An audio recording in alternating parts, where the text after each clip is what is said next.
My name is Clara Towson, and I'm a friend of the show. Boom. I am Francisca George, and I'm a friend of the show. Perfect. Hi, my name is Susan Leemans and I'm a friend of the show. Boom. Yeah. My name is Zainab Sammaz and I'm a friend of the show. Boom. Hey guys, my name is Sasha Vickery and I'm a friend of the show. Boom. Hi, my name is Lloyd Harris and I'm a friend of the show.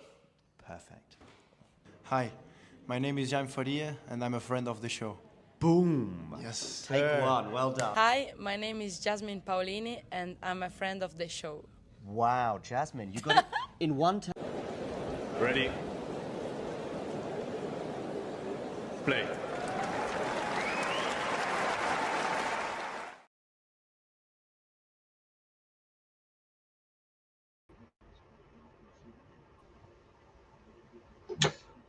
Hello. How are you?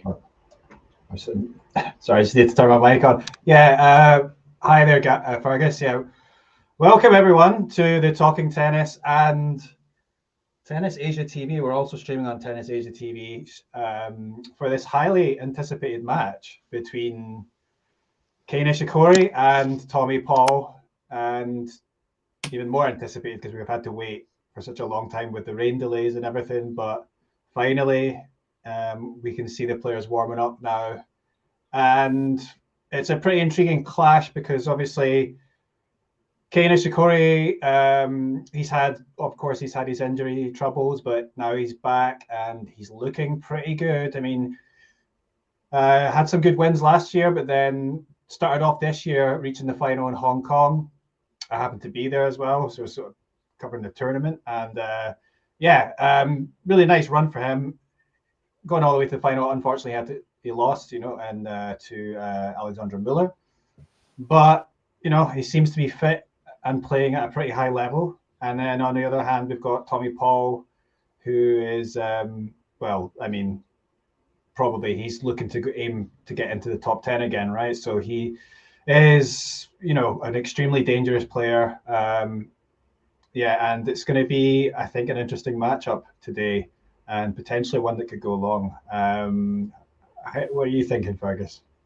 Yeah, I think it probably is going to go to 5, unfortunately. And I don't think that will help Nishikori in that sense. Obviously, having such a long one against Monteiro, coming from 2 sets to love down, I think it's something that is a good win. It's a great win for him, obviously saving 2 match points. But I think in the long run, physically, I think obviously Nishikori is still trying to come back to full fitness after so long away and such inconsistent match play. But I think if Nishikori can take the first set, I think things will get seriously interesting. Paul, as you say, can be really dangerous. And I think the problem is that when Paul's on form, he's definitely a top 10 player. But when he's not on form, there are definitely weaknesses to expose for Nishikori there. So, as you say, I think this could go long, probably.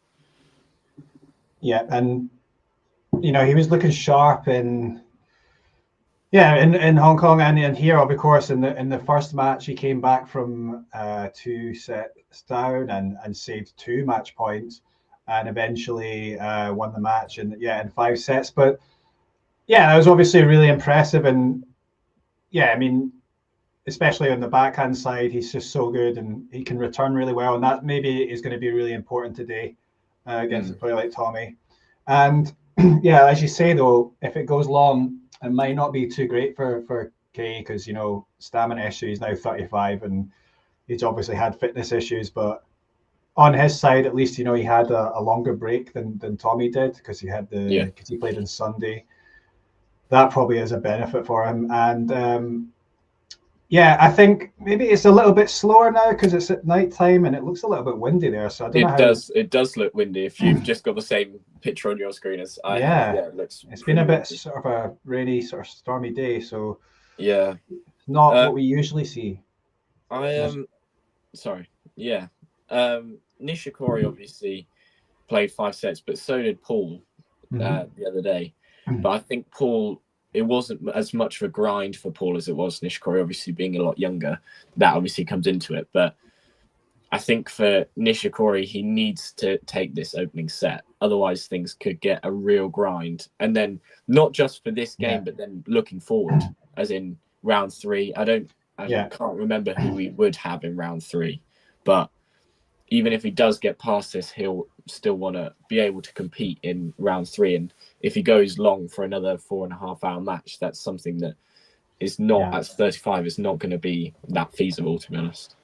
Yeah, I mean, I definitely agree with that, and I think, it really just has this, at least 4 or 5 sets, written all over it, and I think if it does go to, I mean, if Nishikori can get it wrapped up in 4, I think that would be great for him. But I mean, I think you're right. Getting off to a good start is probably key for him, and I'm really looking forward to this one, actually. This is one of the better ones of today. The matchups today have been good, but there hasn't been like a blockbuster clash. I mean, Zverev's playing later, but he's playing Martinez, so I expect Zverev to come through. And where are you in the stream at the moment? Have you got I'm just seeing them serving now. It's just kicked off. I don't know if you're ahead of me or behind me. Nishikori's literally just missed the first serve. Okay, so we're not too far apart there. I'm just seeing him. Yeah, he's taking a second serve. Yeah. And perhaps, I don't know, if it's slightly slower, is that going to benefit Nishikori a bit? I don't know. I think it will be slightly slower, but I'm not sure how windy it is actually inside the state. Oh, you can see the backboards fluttering around. I'm not sure how that's going to affect the server, especially in this situation. And so wind is how it affects each player can be quite different. I mean, it's not necessarily going to be good for either player, to be honest. No, it's not usually conducive to good tennis, but no, it's not. It's usually conducive to scrappy and inconsistent tennis, which is, it's what we're here for. So where are you joining us from, Fergus? I'm from Northamptonshire in the UK. So, but where is that? That's not where you are now, is it? Or yeah, you're there. Okay. Yeah. I'm all the way. Where are you? I'm in Seoul, South Korea. So right. Far, okay. Yeah, far. We couldn't actually be further apart then. What time is it there for you? It's about 7:18 in the evening. Oh, okay. My stream's just turned off, so here this is not going well. So you have to keep me updated here. It's 15:30. I'm going to actually try and get the score up in the screen. So let's try and do that. So it wouldn't have been too bad if it started on time for you then. It would have been what, 9? Oh. Well, it would have been about midday, 4 in the afternoon, or I don't know. Yeah. Well, yeah. It depends when I do. When was it going to start? But exactly. I think it was scheduled to start at 3 o'clock, but then, in the morning. Well, sorry, that's 3 o'clock in the morning for me, which is about 7 hours ago. So just a lot of rain, which is really frustrating, especially when it's 3 o'clock in the morning and you're trying to sleep. Especially in AO. Yeah. So I mean, have you been watching a lot of matches during this tournament, or? Yeah, I've been trying to watch as many as possible. I tried to get some sleep last night because I've had a lack of sleep for the last 3 days. But I didn't watch the Djokovic match, although I probably could have. But I just was watching the Kokkinakis match just before we switched over to this. Jack Draper, what's this? Yeah, was he? It's a set apiece, 1-1. Right. Kokkinakis took the first in a tiebreak. I'm just going to try and get this. Kokkinakis' level was insane in the first set. You missed 3 first serves in the entire first set. It was crazy. Wow. Yeah, I mean, he's had some matches where he's played really well. Yeah, I mean, at home. And perhaps he's a player that maybe had a lot of hype about him when he was younger. I mean, I mean, he's had some good wins over the years. I think he beat Federer once, but Yeah, I think the Masters in event. Miami he beat Federer 17, I think, which is pretty much prime Federer. So it's quite impressive. Yeah. Well, yeah, still getting on a bit then, but yeah. Second prime Federer. Yeah, true. Okay, so hold for Nishikori, which is great for him. Yeah, exactly.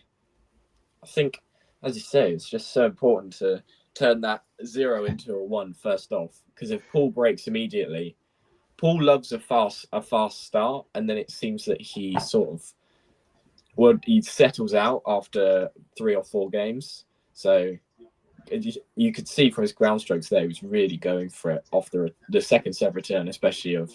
Yeah. So I remember US Open that's just gone. Paul was 4-love up against Sinner in the first set and absolutely flying, not missing a forehand, and then as he settled out, Sinner really came into it and won the set 7-6. So it's that sort of fast start that Nishikori needs there. And maybe, that obviously with windy conditions, I mean, that could maybe affect Tommy starting off. So in terms of, it was going to affect probably either server, depending how windy it actually is. But yeah, that's looks quite gusty. It's quite hard to tell how windy it exactly is, but neither of them have a super high ball toss, so it's not too bad. Yeah, that's true. But yeah, it's hard to say. Do you have an accurate prediction for this, or do you have a prediction that you think is going to happen, or a prediction that you want to happen? I mean, I think it'd be nice to see Nishikori win after everything he's been through. I was disappointed that he couldn't get it over the line in the final in Hong Kong. I mean, it was such a good chance, but yeah, I think he talked about he sort of ended up after winning that first set and Miller started to come back into it. He was saying that he started to feel tight and he just started to hold back a bit. But I mean, I think that's just maybe natural if you've just not been in that situation for a long time. He's had a long spells away from the game, but maybe that's going to help him coming into this now. I think, I mean, in this match as well, he's really an underdog, and he probably sees himself somewhat like that, right, as well. So, but yeah, I mean, I think more realistically, I think Paul will get the victory somehow in 4 or 5, maybe. But yeah. I really hope for Nishikori's sake that he does go over that line.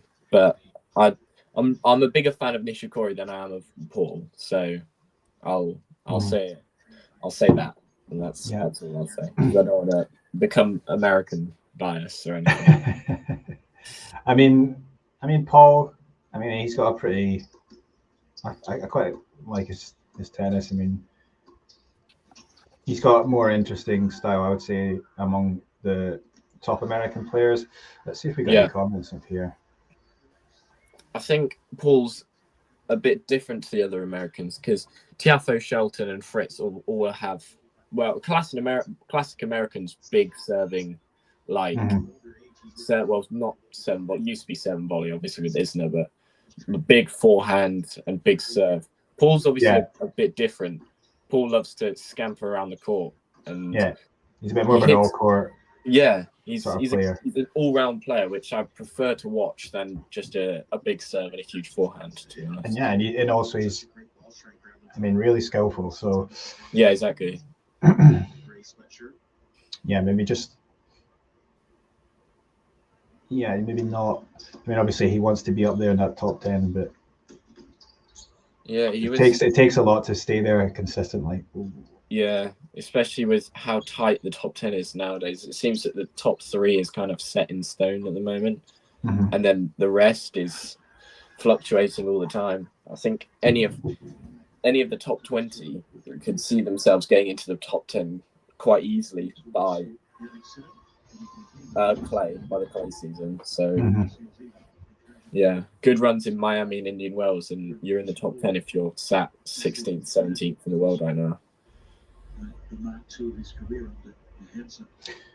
Yeah, that was last rally. There was a bit of a wavered backhand there from Nishikori, but then he serves well to make it 40-30.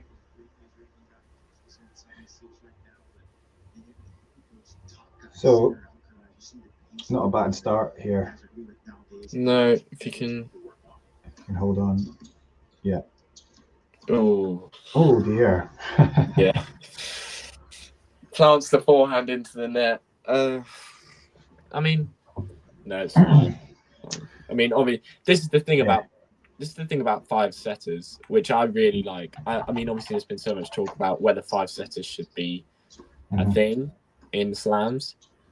I think the whole premise of it not being anywhere near over till it's actually like, oh, has he made that? No, that was wide. You mean the passing shot from Paul? Yeah. Yeah. I think it's so interesting how these sorts of exchanges really early on are crucial, but there's still so much time left in the match to make a difference, and that's why I love five setters. And I mean, I would just, I just can't imagine them getting rid of five sets. I can maybe understand, like, maybe the first couple of rounds they say, right, we're not going to have five setters, but it's just the magic. Yeah, very well executed point there. But it's just the drama. It's just total theatre. And I mean, that match, the Nishikori came back from. Yeah. It's like that, and when you know, because I mean, that's what makes it so good as well, is because you have to do it for a couple of sets. Yeah, you can peak maybe, but you got to win 3 sets. I mean, that's the test of the best players, and exactly. Yeah, I mean, for Montero, he was actually just serving so well and just peaking like so clutch when he needed to be, and it wasn't like Nishikori was particularly bad or anything. It was just like Montero was playing really well. And eventually, Nishikori managed to save those match points and go and win that third set. And suddenly, everything changes. And everything changes. Yeah, it's crazy. It's just the 5-set format. It kind of, if you take away that 5-setter and make it a 3-setter, it almost will fuse the Grand Slams into the Masters of just the big tournaments. I just don't see, there's no difference in a sense that really makes it stand out. And I agree with you. It might work that first week is 3 setters, and then rounds 4, quarterfinals, semis, and the final is 5 setters. That might work. But you think of how many like classic finals there have been that have gone to 5 sets. Like obviously Federer, Djokovic 2019, obviously the 2012 final here with Djokovic and Nadal, 5 hours 56. I mean, like, you're never going to see that if you take away 5 sets. And that's exactly what we want. Yeah, and I think actually if you made it best of 3 in the first few rounds, you'd probably see like a few more upsets. I mean, obviously, because Montero would have won, and probably several other players would have won. So, and then you might end up with some mismatches in the latter stages. Yeah, which might be. I mean, I can see the pluses and minuses. Wow, look at that exchange. Yeah. Good play at the net there from Paul. Sharp. Oh, that was Nishikori won the point there, though. Yeah, Nishikori won the point. That Paul, the last ball volley was just long. Wow. Yeah, I've got it on just a little iPad next to me here, so it's not. Yeah, I've got it on a phone, so it's not exactly the biggest screen. High tech here at absolutely. Talking Tennis. All the tech that we have here. No, but great net coverage from Paul, but just pushes it long. It always fascinates me how it looks so. Great return from Nishikori. Wow, great start here, and he's got 2 break points. Yeah, and Nishikori is still such a superstar, isn't he? In Japan. Yeah, they love him. I don't blame him. And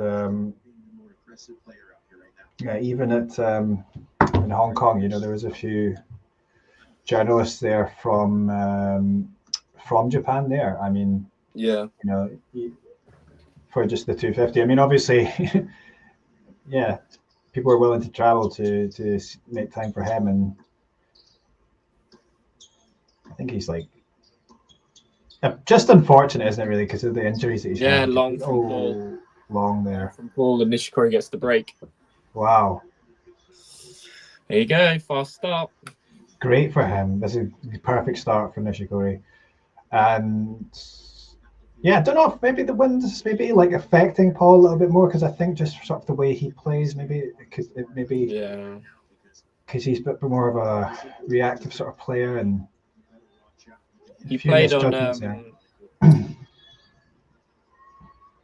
John Kane yesterday, or the day before, sorry, which obviously is a lot more covered than this court, 1573. So I think, Nishikori. Wow.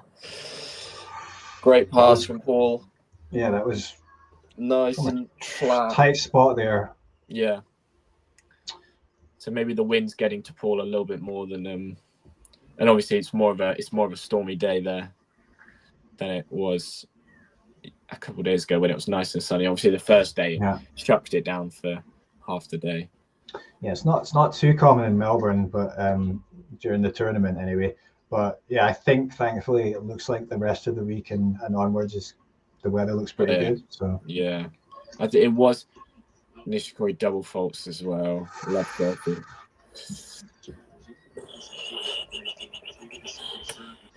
Yeah, tricky. Vital. Yeah. Sorry. Oh,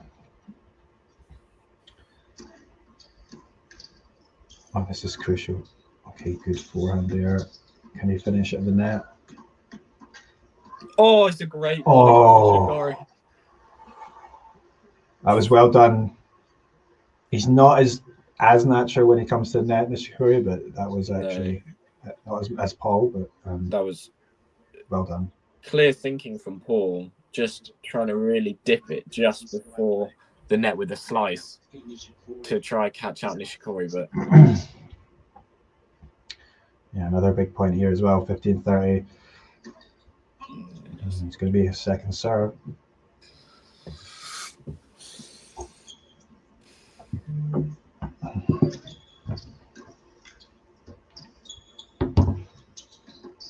I've just got a message here, I'm guessing.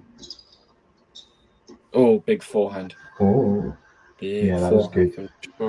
Crucial. Yeah, the 15-30 is always so crucial. Like it's yeah, as you go to 30 or 15-40, and then you want to have phase 2 break points. So I know it's important to play those well. I'm getting some message here. I think maybe Farley has evened it up, or has he 1-1? I'm just I don't know exactly. Just got some messages. There you go. I don't know if you can see that there. Excellent. So, yeah. And wow, Vukic and Korda there in the 5th set. If Vukic knocks out Korda, that could really open things up for Draper, to be honest. If Draper can get through his Okanakis. I feel like Korda, relative to the expectation, is always sort of doesn't seem to be breaking through. Great return. Oh, that was a great return. Juice. Yeah, okay. I think it's going to be a struggle as well in 5 sets for Korda. Obviously, playing very little tennis for so long. For literally, he was out for nearly half of last year. I think after we didn't see him after Roland Garros, did we? Or maybe 1 or 2 tournaments, but he was. Oh no, he won Washington. But after Washington, he disappeared due to injury. Oh, it's another great backhand. Oh, backhand in the line. Yeah. Trademark Nishikori backhand. But quite see. I mean, again, you see a lot of Japanese there. Yeah. No, it's great. There's great support for Nishikori at the moment. Oh, it's so flat. And it was another great result for a Japanese player today in Naomi Osaka. Who, Absolutely. I don't know if you saw that match, did you? No, that's such a tough draw for Osaka, and she's done so well to get through the first 2 rounds. Really impressive. I mean, yeah, just coming back from behind, but then you start to stay. Another great return from Paul. Sort of to stay calm and be able to just come back in that way. And I mean, she was really fired up and just hitting winner after winner. Yeah. Obviously, Mukova's, she was playing pretty well herself, Mukova, but it was just Naomi leveled up there, and it was just really just a pleasure to watch that. And yeah, looking forward to see how she can do now. It doesn't. Oh, is it? Oh, just long there from Nishikori. Yeah. It's another break. Oh no, it's the first break point for Paul. Sorry, he only had love 30. So, but Osaka, especially with the introduction of Moritoglu, I think that's really helped her. I think they're a perfect fit for each other at the moment to really get going in her career, especially after such a long time out. Just relighting. Paul pushed it long. Yeah, so I saw someone commenting on whether is it him or is this just a natural progression in their comeback. But I mean, we don't really know. But I think it's a bit of both, to be honest. Yeah, I think obviously she split up with her coach. I can't exactly remember when, but he just clips the tape and doesn't go over on the drop shot. Yeah, you feel like this game is so crucial for Nishikori's. Yeah, if he gets through this game, then I can see it. He can actually push for the double break, because in a game like this, if you miss out on big opportunities, it's often that you then see the wind. Yeah, that was crazy. Paul's got him. Wow. Yeah, that's it. Well, it was even on that volley there, the ball moved. Yeah, it swerved back in. That was crazy. Yeah, windy. Yeah, absolutely. I think it's not too bad. 3-2, he's still obviously got the advantage, Nishikori. Obviously, serving first is a huge advantage, not just mentally, as well as on the scoreboard. Going to sit down at 3-2 is so much better than sitting down at 4-all. Exactly, and in a way, like you were saying, if he held, maybe try and go for the double break, but like still the same mentality. Now you can come out and try and swing, get some good returns in, and then suddenly, the break's back again. Yeah. So Mensik Rude. Mensik's playing super well. He's he's really. I mean, we'll see how he progresses, but he's really talented. I mean, obviously, big story was in the first round was Fonseca. I mean, that was an insane performance. It's really hard to not get carried away and just say, well, I mean, he's going to be up there with, with Sinner and Alcaraz, but I mean, it does seem like that. And I think Alcaraz was even saying in the press conference that he was asked about it, saying, he's not too far from being one of the top players. So, I mean, and having Mensik there as well. I mean, Mensik has that advantage. Fonseca has a good serve, but Mensik has that step up in serving ability. I think and I also think that, Fonseca's a great mover around the court, but Mensik, I think, just has that. He just has that bit more about him. Obviously, he's a bigger presence at the net, especially, or just from the baseline. It's just very impressive, I think, with Fonseca. It just seems like at the moment it's just the decision making and sort of this and not only the decision making, it's just sort of like the mentality to be composed and actually just be aggressive in those key moments. And yeah, I mean, just for an 18-year-old is just insane. But yeah, I mean, we also forget, yeah, Menchik as well was, I think he was 18 when he got to first ATP final, wasn't it? So Yeah. and that was and that was when I first saw him. I think it was it Doha or somewhere in the Yeah, Middle where East? it was him versus Kachanov in the final in Yeah, Doha. yeah, that's Yeah. right. But yeah, I mean, they've still got to develop and build their game, and they still have, they haven't, they've not won anything big yet, so they need to go on and do that. And Yeah, exactly. It's like they're all over social media. Is yeah. Oh, is that long? No, it's a great pass from Paul. Yeah, Paul's moving well and looking good here.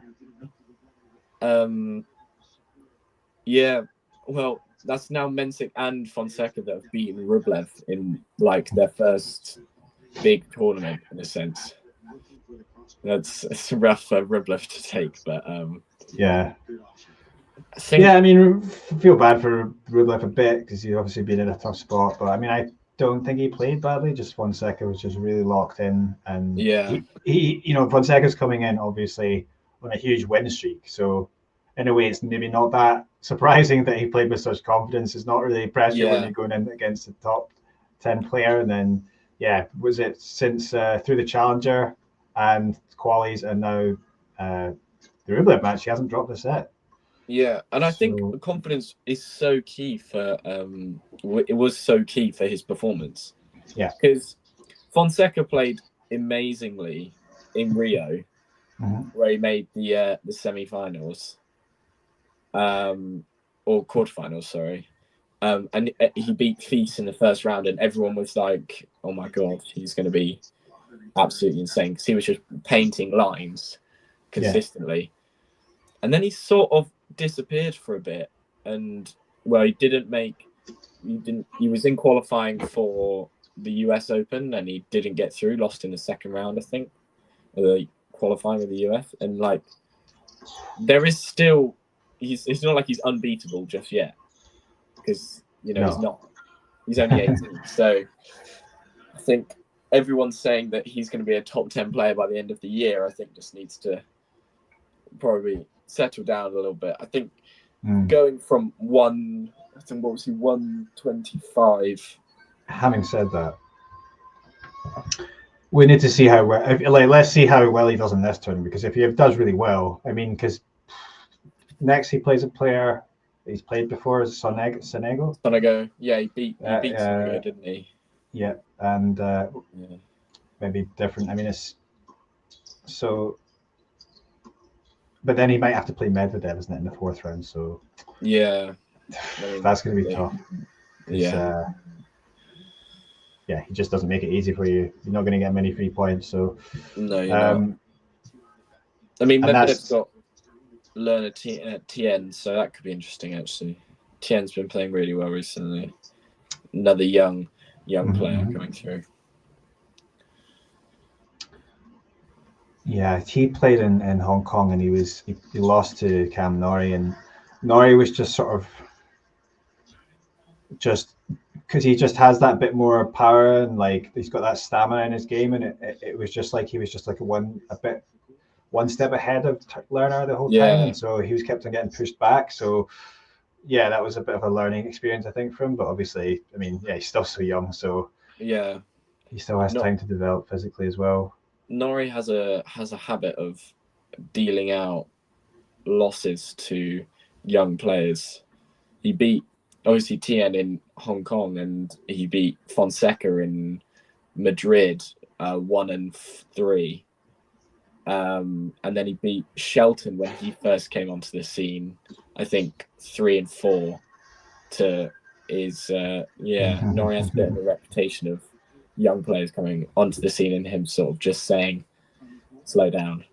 Yeah, well, I mean, he's kind of guy. He's not, if he's playing well, especially, he's just not going to give you much. He's really hard to break down, and he's just got that stamina, and he's just an annoying player to play against. Yeah, absolutely. Juice on the pull serve. Oh, Did it trickle over? Oh, it is. Yeah, it did. Break point for Nishikori. And honestly, maybe he needs that little bit of luck. Yeah, no. I think that must have hung on the net cord for Yeah. a good second there before it trickled over. Blimey. Where would you rank he in his generation? Tops asks. We got a question here. In his generation? I mean, his generation, as in, I mean, well, we called it the lost generation or something, didn't we? Like the 90s born generation. And he's, and there's Paul Holds. Yeah. No, Juice. So, yeah.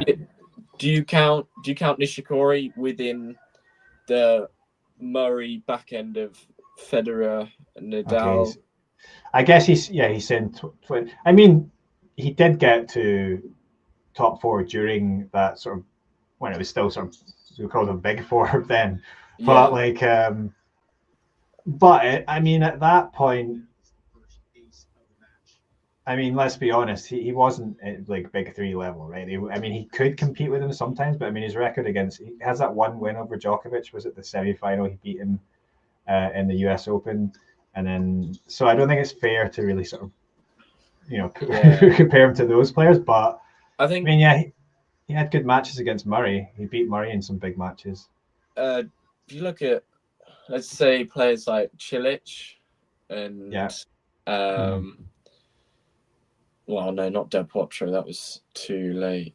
Yeah, Cilic is a bit slightly older than I guess Nishikori. Team. Yeah. Nishikori Team. Cilic. I think. Oh, good return. Oh, yeah, just every point is so crucial at the moment. I can feel your. I can feel you're edging yourself towards Nishikori in a. Yeah, I mean it's crucial moments. I think he really needs to get a break. But this game has been really long. I think this must be a 6-7 minute game now. Nishikori's had break point, been and gone. That's just long from Nishikori and Paul Holds. Yeah, I think what we were saying was with Nishikori, I mean, he obviously did great during that. I mean, to still be like that highly ranked and sort of be around that top 5 during that era is quite amazing. But and maybe just unfortunate for him that he had the Big Three and those guys around, because perhaps he could have maybe nicked a slam or he got. I mean, he reached Masters finals evens and he ended up having to come up against Rafa. So it's like so they say like you have this like really good week where you take out like 3 top 10 opponents and then you have Rafa in the final. You think you've done all that work and then you lose the final 1 and 3 and you're like, well, what was all that for? I mean, other guys that are the sort of same age as him are Dimitrov. Yeah, no, Dimitrov. I guess Zverev, because Zverev was very successful early on, like when he was young. So I guess Zverev was around sort of, because the Nishikori was sort of 2018 to now, I guess, was prime Nishikori. Yeah. But I mean, he reached a number of slam quarterfinals and semi-finals. Yeah. I remember 2016, 2015, that sort of time he was, in top of his game. So yeah, it was 2016 US Open. He beat Murray when Murray was literally in the pinnacle of his career at the US Open in the quarterfinals. Murray was obviously just come off Wimbledon and would go on to be world number 1 that year. So Nishikori beat him in the US Open. That was great. And actually, Nishikori popped up in there was the statistics of players that have beaten a top 10 player in slams before they were 19. And obviously Fonseca's now in that list, but one of the other players in that list was Nishikori. Nishikori broke through when he was like 18. He was actually, who did he beat? Oh, I'll have to go back and check it now, but not entirely sure. I've got it on somewhere on my phone. I need to check that. This is it. 40-30 there to I've got the stat here actually. So it was David Ferrer at the US Open in 2008. Really? Oh, way back in 2008. That's like ages ago. That is ages ago. That year was the first Slam final for Andy Murray. He lost to Federer. So beat Nadal though in the semis. That was a surprise. But then, yeah, it just seems crazy that he's been playing that long, but at a fairly high level. Great defense. And then wow, that was great. Corey, excellent work. Yeah, great court craft there. And Mensic's going to serve for the match against Rude.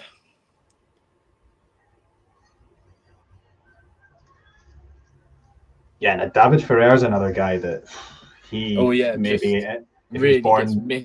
gets missing amongst the huge. I mean, there's so many that I don't know why that's opened up a memory bank for some reason. Obviously, Soderling, I don't know how I can't remember. And obviously he was super impressive, especially on the clay. And I don't know whether you put him in and amongst.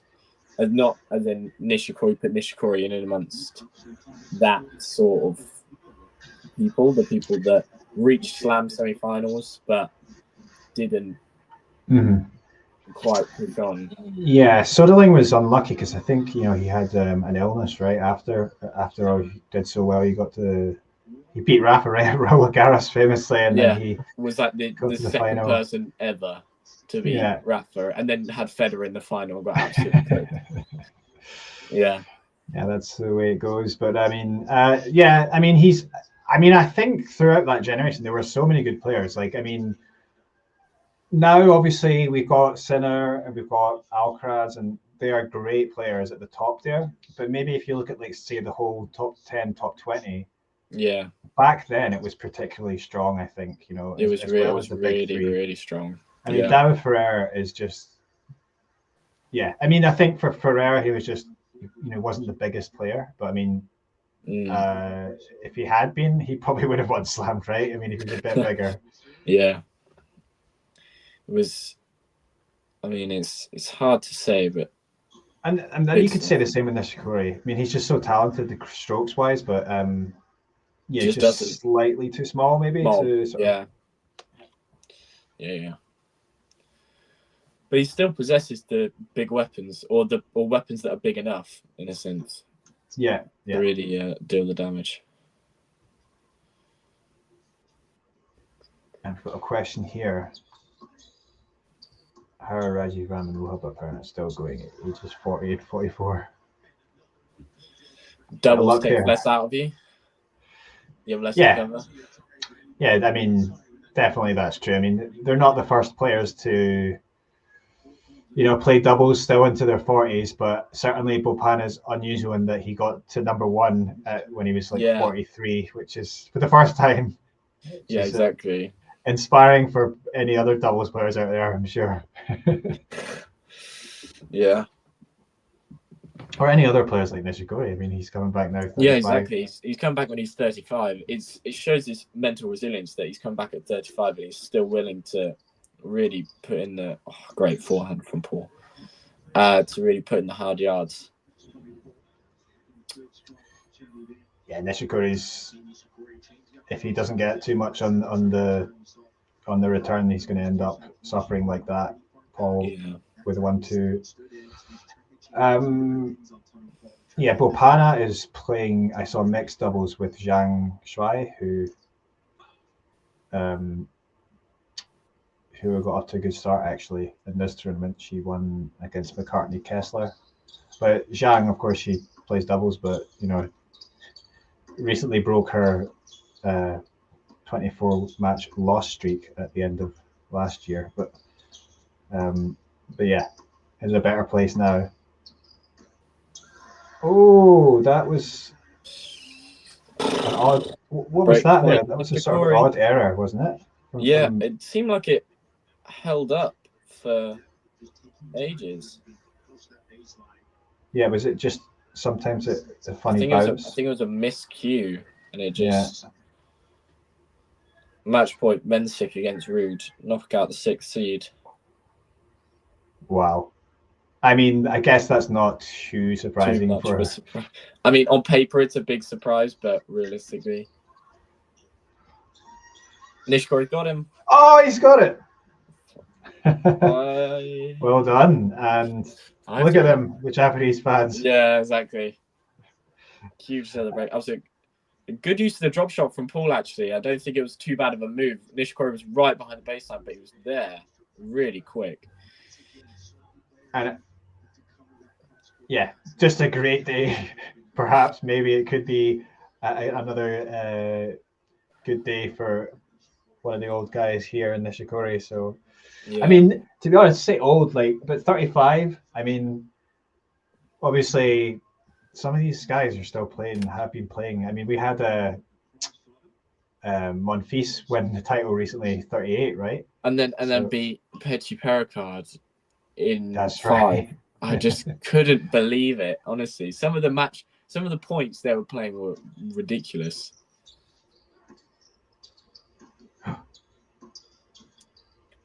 Yeah, this is very crucial. I mean,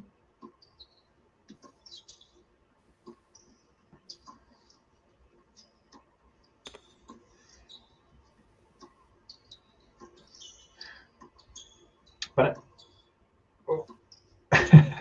this was a long rally. It just floats long. Oh, good work there. I mean,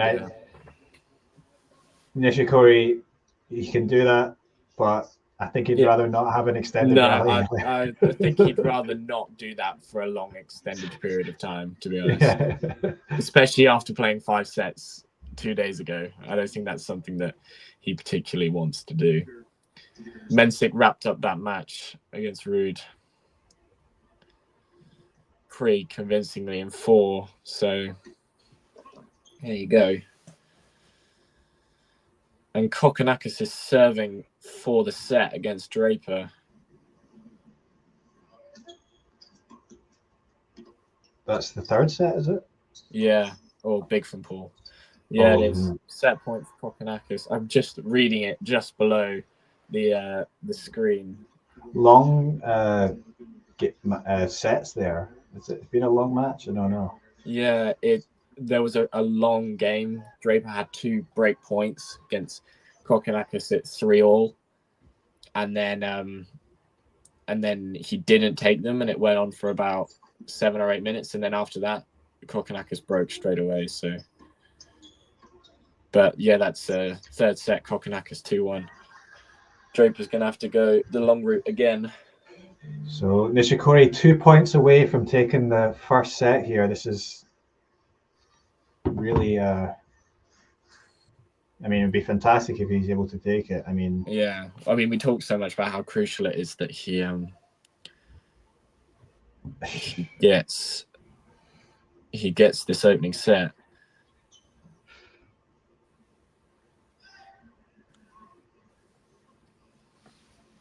Kokkinakis, could he go far? We don't know. I'm not sure. I just think Kokkinakis is too inconsistent to go far. And he plays great against the big players, obviously. And he has the game to compete. His forehand is huge, but he just doesn't seem to put it into a big run anywhere, which is really unfortunate. Yeah. Oh, Fernley's up a break in that 3rd set, so it's going well for him. Ooh. I think it's 4-1 in the 3rd set. Yeah, excellent for Fernley. He was super impressive against Kyrgios. Yeah, it's just he skews it long. Yeah, that was off balance there when he's and yeah, unfortunately, it's a breakback point for ball for Nishikori. So It just screams 5-setter, but you know that's okay. yeah, I mean, for Nishikori, he really needs a well-placed first serve here.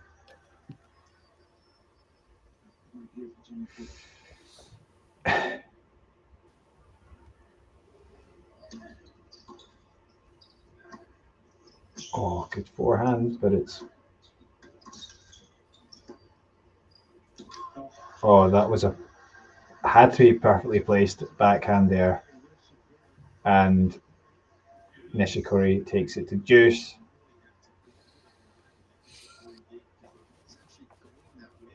Yeah, this is actually it's a good matchup. This. Yeah, it's been high quality actually. There hasn't been too many points that you would say were below par, especially here. Just going back. Oh, sorry, you go. I was just saying, and having to play with these conditions as well, but yeah, no, exactly. Extra yeah, layer. It's been considering that we can see that the conditions aren't favourable to either of them. I mean, look how much that serve moved in the wind.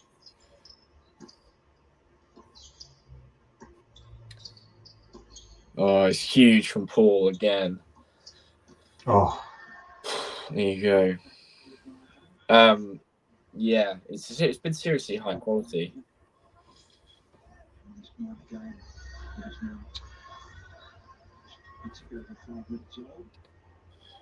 Just going back to Mensick, just showing that Fonseca isn't exactly the only teenager that can take down big players.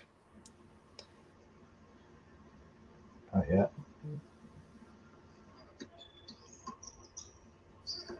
And Paul breaks. Oh, yeah. It wasn't the best serve there, and 5-4. Yeah. And well, Nishikori will have a chance.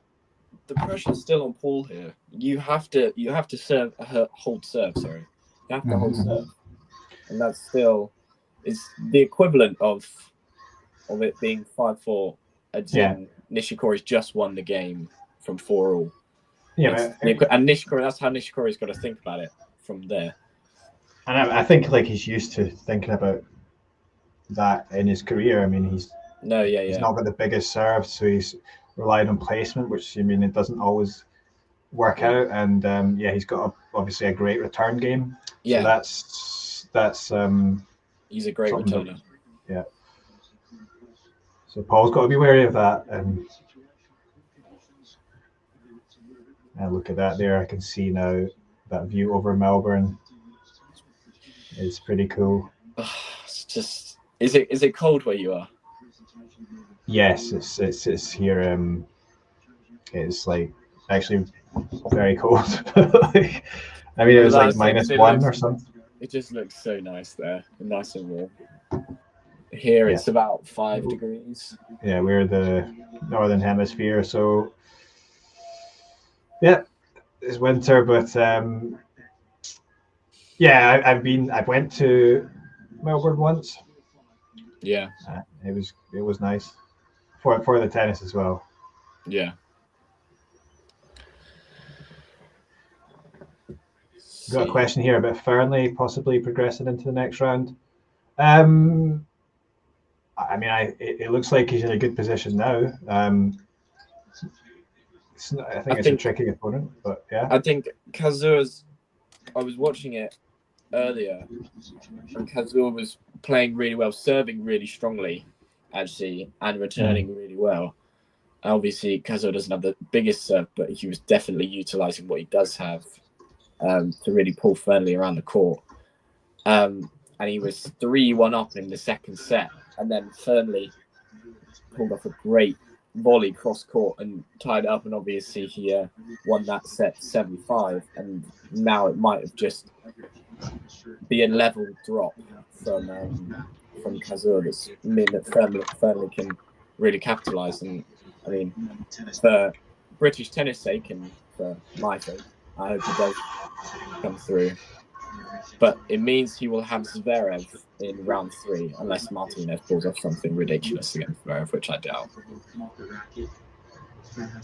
Yeah, I mean, yeah, having to play Zverev is a step up. I mean, he's had to face Djokovic, but in a way, like facing Djokovic is, I'm not going to say it's easier, but he allows you to sort of get into the rallies a bit, and that's the genius of Djokovic. Whereas, you know, it's very hard to stay in the top of the rallies unless you're very good against Zverev. You have to have a certain amount of power, right? Yeah, he's got such a good serve as well, so it's very difficult. He's second most effective server on tour, I think, apart from Petr Pericard. So yeah, there you go. I mean, what else? I mean, I like Fernley though. I mean, I'm from Scotland originally, so I knew about him sort of like I knew when he was coming out of college, so I was sort of following him, and I was just obviously just shocked by how well he was doing. Yeah, well, I think he was he the #1 college player? I think he was. I don't know if he's #1, but I mean he was in the number. Well, they won the championship. His team, they won the national championship. So, yeah, I mean it's a high standard there, but it's still surprising. And I mean his rise has been incredible. I mean from 6, I think this time last year he was unranked in tennis. Yeah, and now he's 81 in the world. I mean, I think it especially helps that sort of environment, like mentally, like they're used to sort of dealing with, those team environments with big crowds, or or maybe let's say very partisan crowds, and they, I think that probably helped him in, what do you call it, the match against Kyrgios, with that Aussie crowd. Can you just check the Vukic score? The notifications just come up with Vukic versus Korda. I just want to see if Vukic. And we've actually got.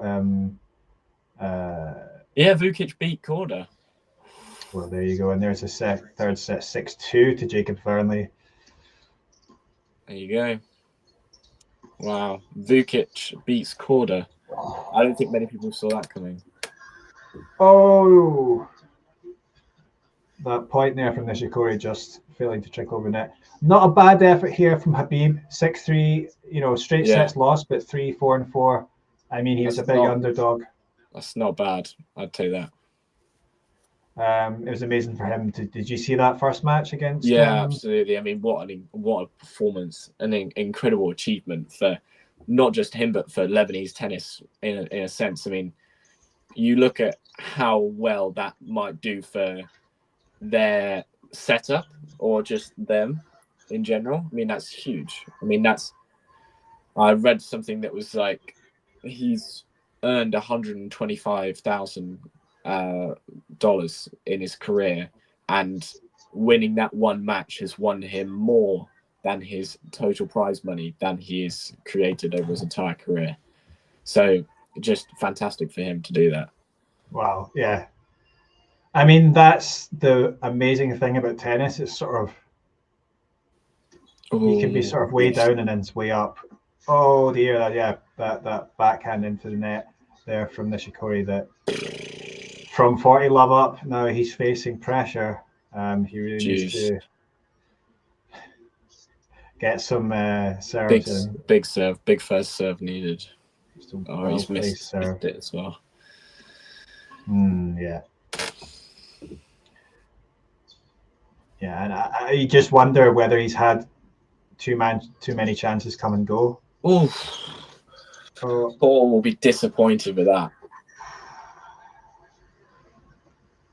Paul will be disappointed with that. I think Steve's asking, is the crowd a big factor in the cock match at John Cena Arena? Yes. Yes. I think it would be. There's whilst I was watching it, there was so many instances where the umpire had to stop the crowd from chanting Dre in the tiebreak. In the first set tiebreak, it was 3-2 on serve in the tiebreak, and 3 times Draper pulled away from the serve. Good hold from Nishikori. Yeah. Pulled away from his serve action because the crowd started making noise, and that really messed him because he then double faulted, and that was the only point that went against the serve in the tiebreak. So yeah, I mean they're pretty like crazy on that court, and when Kyrgios was playing, yeah, it was the same. I mean, they got worse, I guess, because Kyrgios was losing as the match went on. Yeah, and then there was like even after the first serve, Fernley would miss a first serve, and there'd just be like a roar of like cheers and stuff, and it's just crazy. Yeah, just like he's just missed a first serve. Like, it's not like he's missed a sitter at the net. Like, it's crazy work. But yeah, it's some other players. I think Fernley seems quite calm and like a cool head on him, but like other players would definitely get really wound up and maybe start to crumble. But yeah, well, I think Fernley. I think one of the commentators on the match for Eurosport said it perfectly. He said Fernley doesn't need to make himself public enemy number 1 by screaming when he wins a huge point and making it known that he's playing against Kyrgios on John Cain Arena. Yeah, he handled it really well by just going about his business, winning in straight sets, and then he did really well. Yeah, and that's exactly what you want to do. You don't want to purposefully make the crowd any more angry than they already are that their Lord and Savior Nick Kyrgios is losing. Yeah, I mean, it is part of it, and you just have to sort of do your talking on the court, and then that will actually dampen the atmosphere a bit eventually, you hope. But yeah, I mean, it's still tough though. I mean, I think he was maybe feeling, it would be natural to feel the pressure towards the end. Oh, okay, that was a good backhand up the line there from Paul. But this looks like it's going into a tiebreak. Yeah, it wouldn't surprise me after. Well, I'm not sure if it's deserved. I think it is deserving of a tiebreak, actually. After it's been quite a close first set, obviously Nishikori served for it, but yeah, that's a great return from Nishikori. He comes into net. Oh, yep. So changing it up there. It's a great return because it was a great serve from Paul. Yeah, has to come in. I thought that was just going to trickle over, but it's done well. Tennis that could easily have just trickled over. Yeah, and then there's no way Nishikori gets that back if that just trickles over. And as I say that, the return trickles over, and he puts the pass.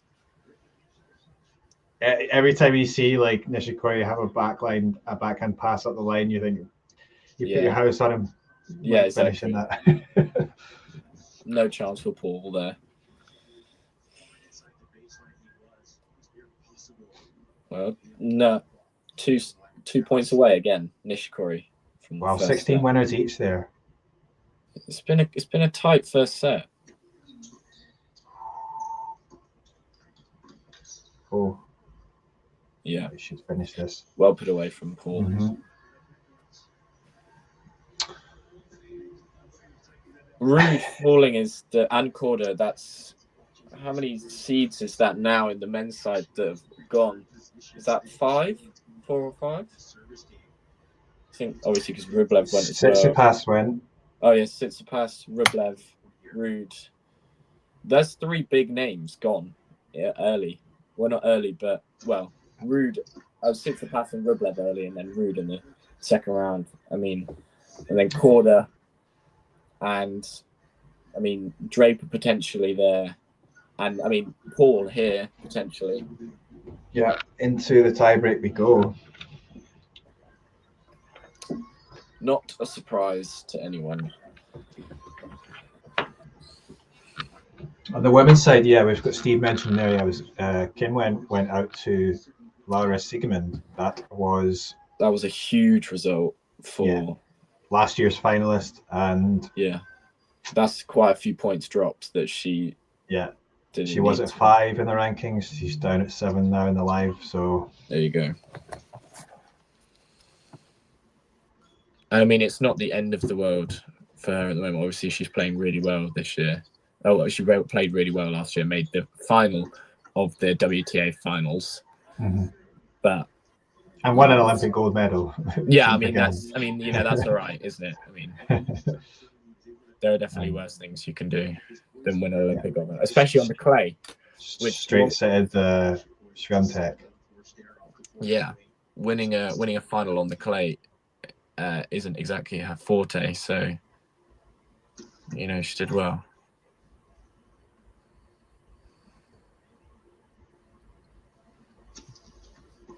Ooh.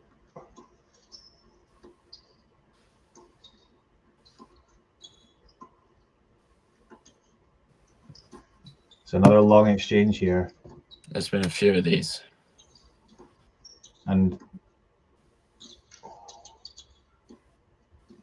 yeah, I mean, he's just so good, Nishikori, that it's like accuracy, but yeah, exactly. There's like an intelligence to the way he plays as well. So that's why he's not maybe the most powerful, but he's just so effective and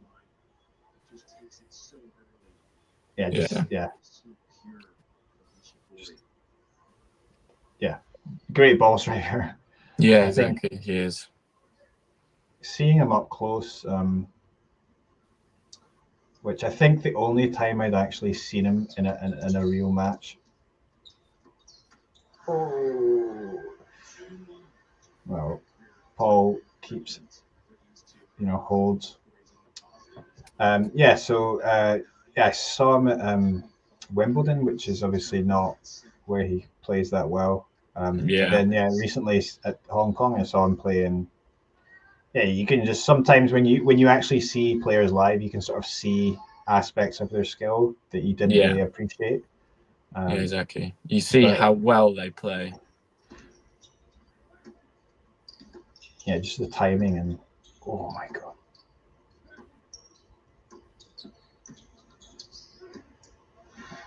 Another little net cord there, sort of benefiting there in the end. Kokonakis breaks in the fourth. The commentator is just commenting on that as well. It's just the net cord again benefiting Nishikori. Nishikori is going to need a good serve. Oh, it's long down the middle. Oh, surprising! I think he's a little bit rattled by that. He was complaining about that, but he's got to get that out of his head, Paul.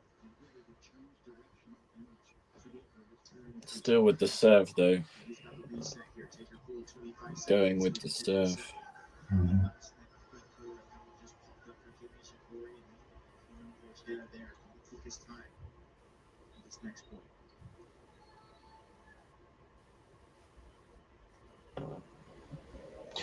Yeah, and I think if oh, it's sumptuous from Paul. That pickup's ridiculous.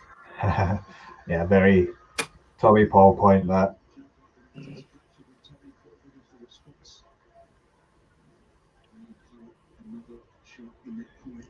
Tommy Paul sponsored by Motorola, apparently. I can just see that.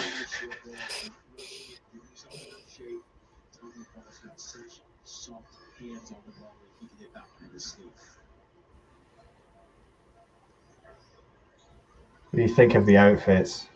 I quite like them green actually on Tommy Paul.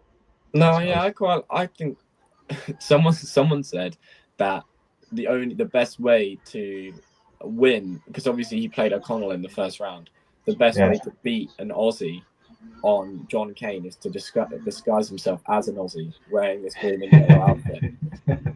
That's right, yeah, he did, didn't he? I'm not sure I'm not the biggest fan of the maroon on K, but No, we're not here to compete there. Oh, and Paul pushes it long.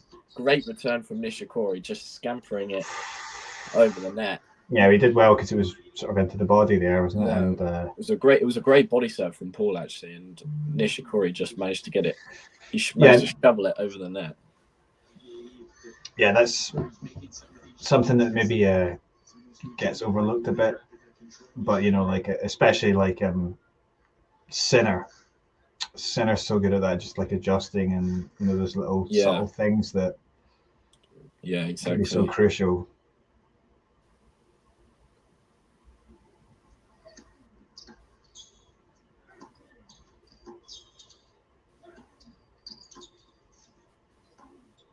Oh, he's up in the pace here, Nishikori. Oh, he's got to be careful.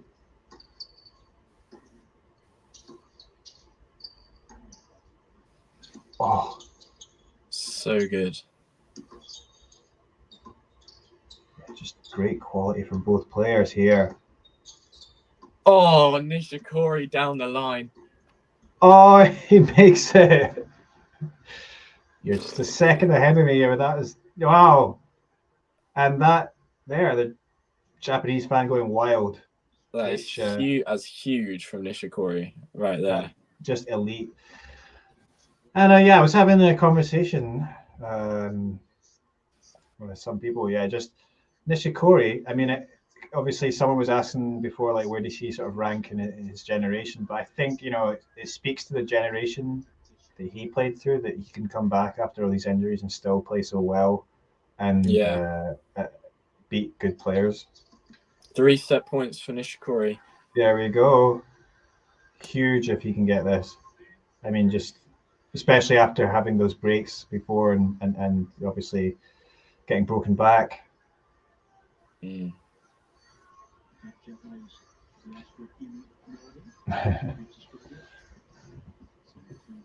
This set's been over an hour and 10 minutes. Wow, that's not ideal for Nishikori. But... No, it's really not, actually, is it? Well, at least he's winning it. Can you imagine if he loses these next 3 points and Paul takes the tiebreak? But no, it's Nishikori that takes the first set. And that's it. Nishikori takes it 7-3 in the breaker, and that's a fantastic first set from Nishikori, actually. Really high quality from Nishikori and Paul, to be honest. Yeah. But I think and Nishikori stepped up there in that tiebreak. That was quality, and probably did just deserve it on the balance of play made to win that set, even though it was tight. And great. It's maybe a bit sad that this isn't on one of the bigger courts, actually. But I mean, yeah, I know. This would have been a great one for even Margaret Court. But you know. But it's great. I mean, people with a grounds pass can get into that. So it's one of the things about. It's one of the things about Wimbledon that I think isn't the best is that the courts. There's only 2 courts that you have. Well, sorry, there's not many big courts that you can go into that you can have a ground pass for. Yeah, because I think it's centre court, court 1 and court 2 are ticketed, right? Yeah. And then the rest. Three's pretty big, but it's not. It's nowhere near like 1573 or Margaret Court even. Yeah. So, Court. I mean, it's sort of a nice intimate court. Court 3 is where I saw Nishikori play Bautista Agut. Yeah.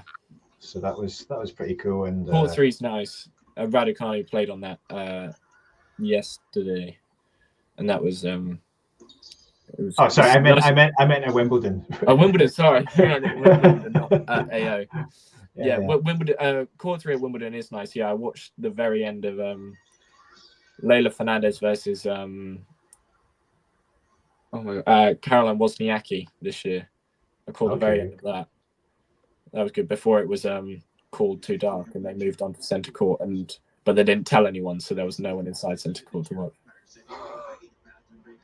That was quite interesting. Yeah, I mean, I quite like the grounds. I mean, it's just nice to sort of go around the grounds of Wimbledon. I do like it, and yeah, it is cool to go out No, it is. To some of those outer courts as well, but court there, it's just so well kept at Wimbledon that it's really good. Yeah, it's Wimbledon, so it's something. It's Wimbledon, yeah, exactly. Yeah. So I mean, what else can you say about it? To be honest, apart from it's Wimbledon. US Open, it's cool, but it's way too expensive. and whereas I think Australia's got a better the balance better. Yeah, no, the tickets they're not too bad here at AO, I don't think. Anyway. Yeah. I mean, it's just New York as well, isn't it? I mean, it's so busy. Yeah, it's so expensive, isn't it? Yeah, it's ridiculous. Busy and it's expensive. But it's always going to be. Yeah. I'm not sure what Paris is like, but hopefully one day I'll find out. Yeah, that would be if I go to Paris and I've done the slam. Yeah, exactly. But yeah. But this is a great match here for Nishikori, and absolutely really well. I mean, I've not looked. Obviously, I've been through the draw and everything.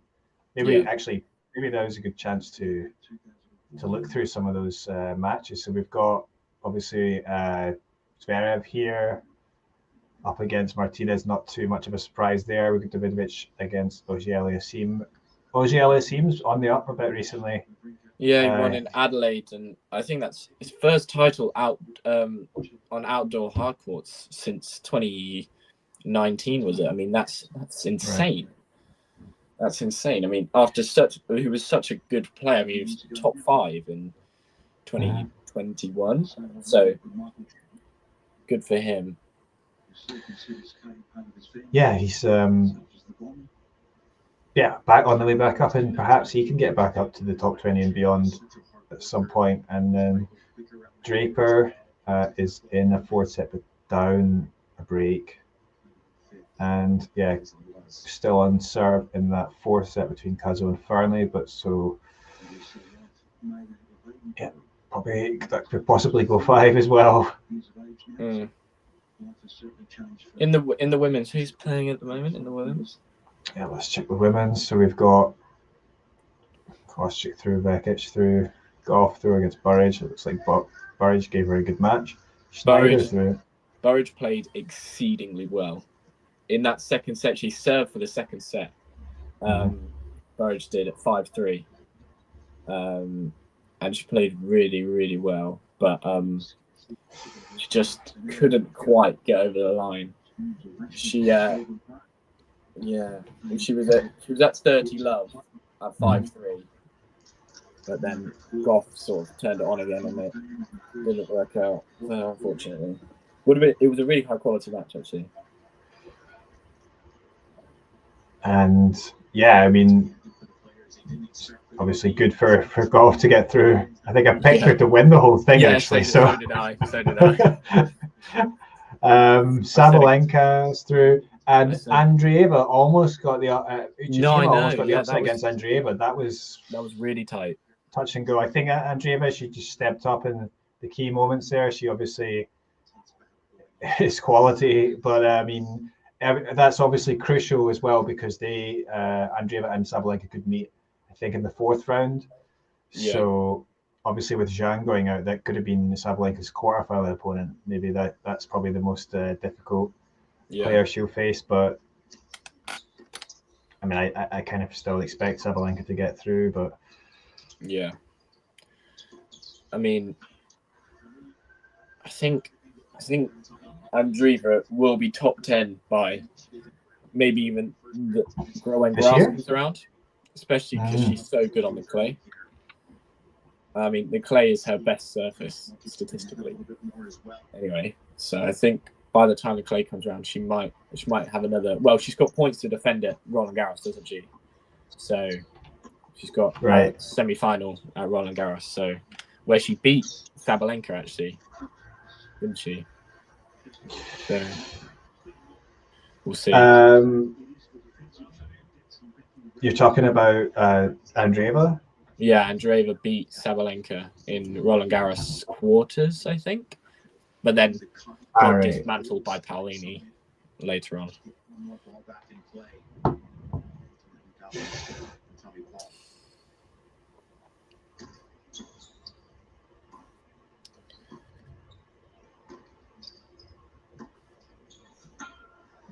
The ball going wide there from Nishikori, which is very crucial because he could have had 3 break points there at the start of the set, but it is 15-30 on the Paul serve, but still trouble. Difficult moments for Paul. I mean, good breakdown early in the second after losing the first, and I mean it then starts to become a bit of a way back from there. It's not something you want to be doing. But I think Paul will have in the back of his mind that he probably is in a better physical state than Nishikori, and that if he can just stay out there for as long as possible, that it will get easier for him. He is in a better physical state, both that. It's another second serve.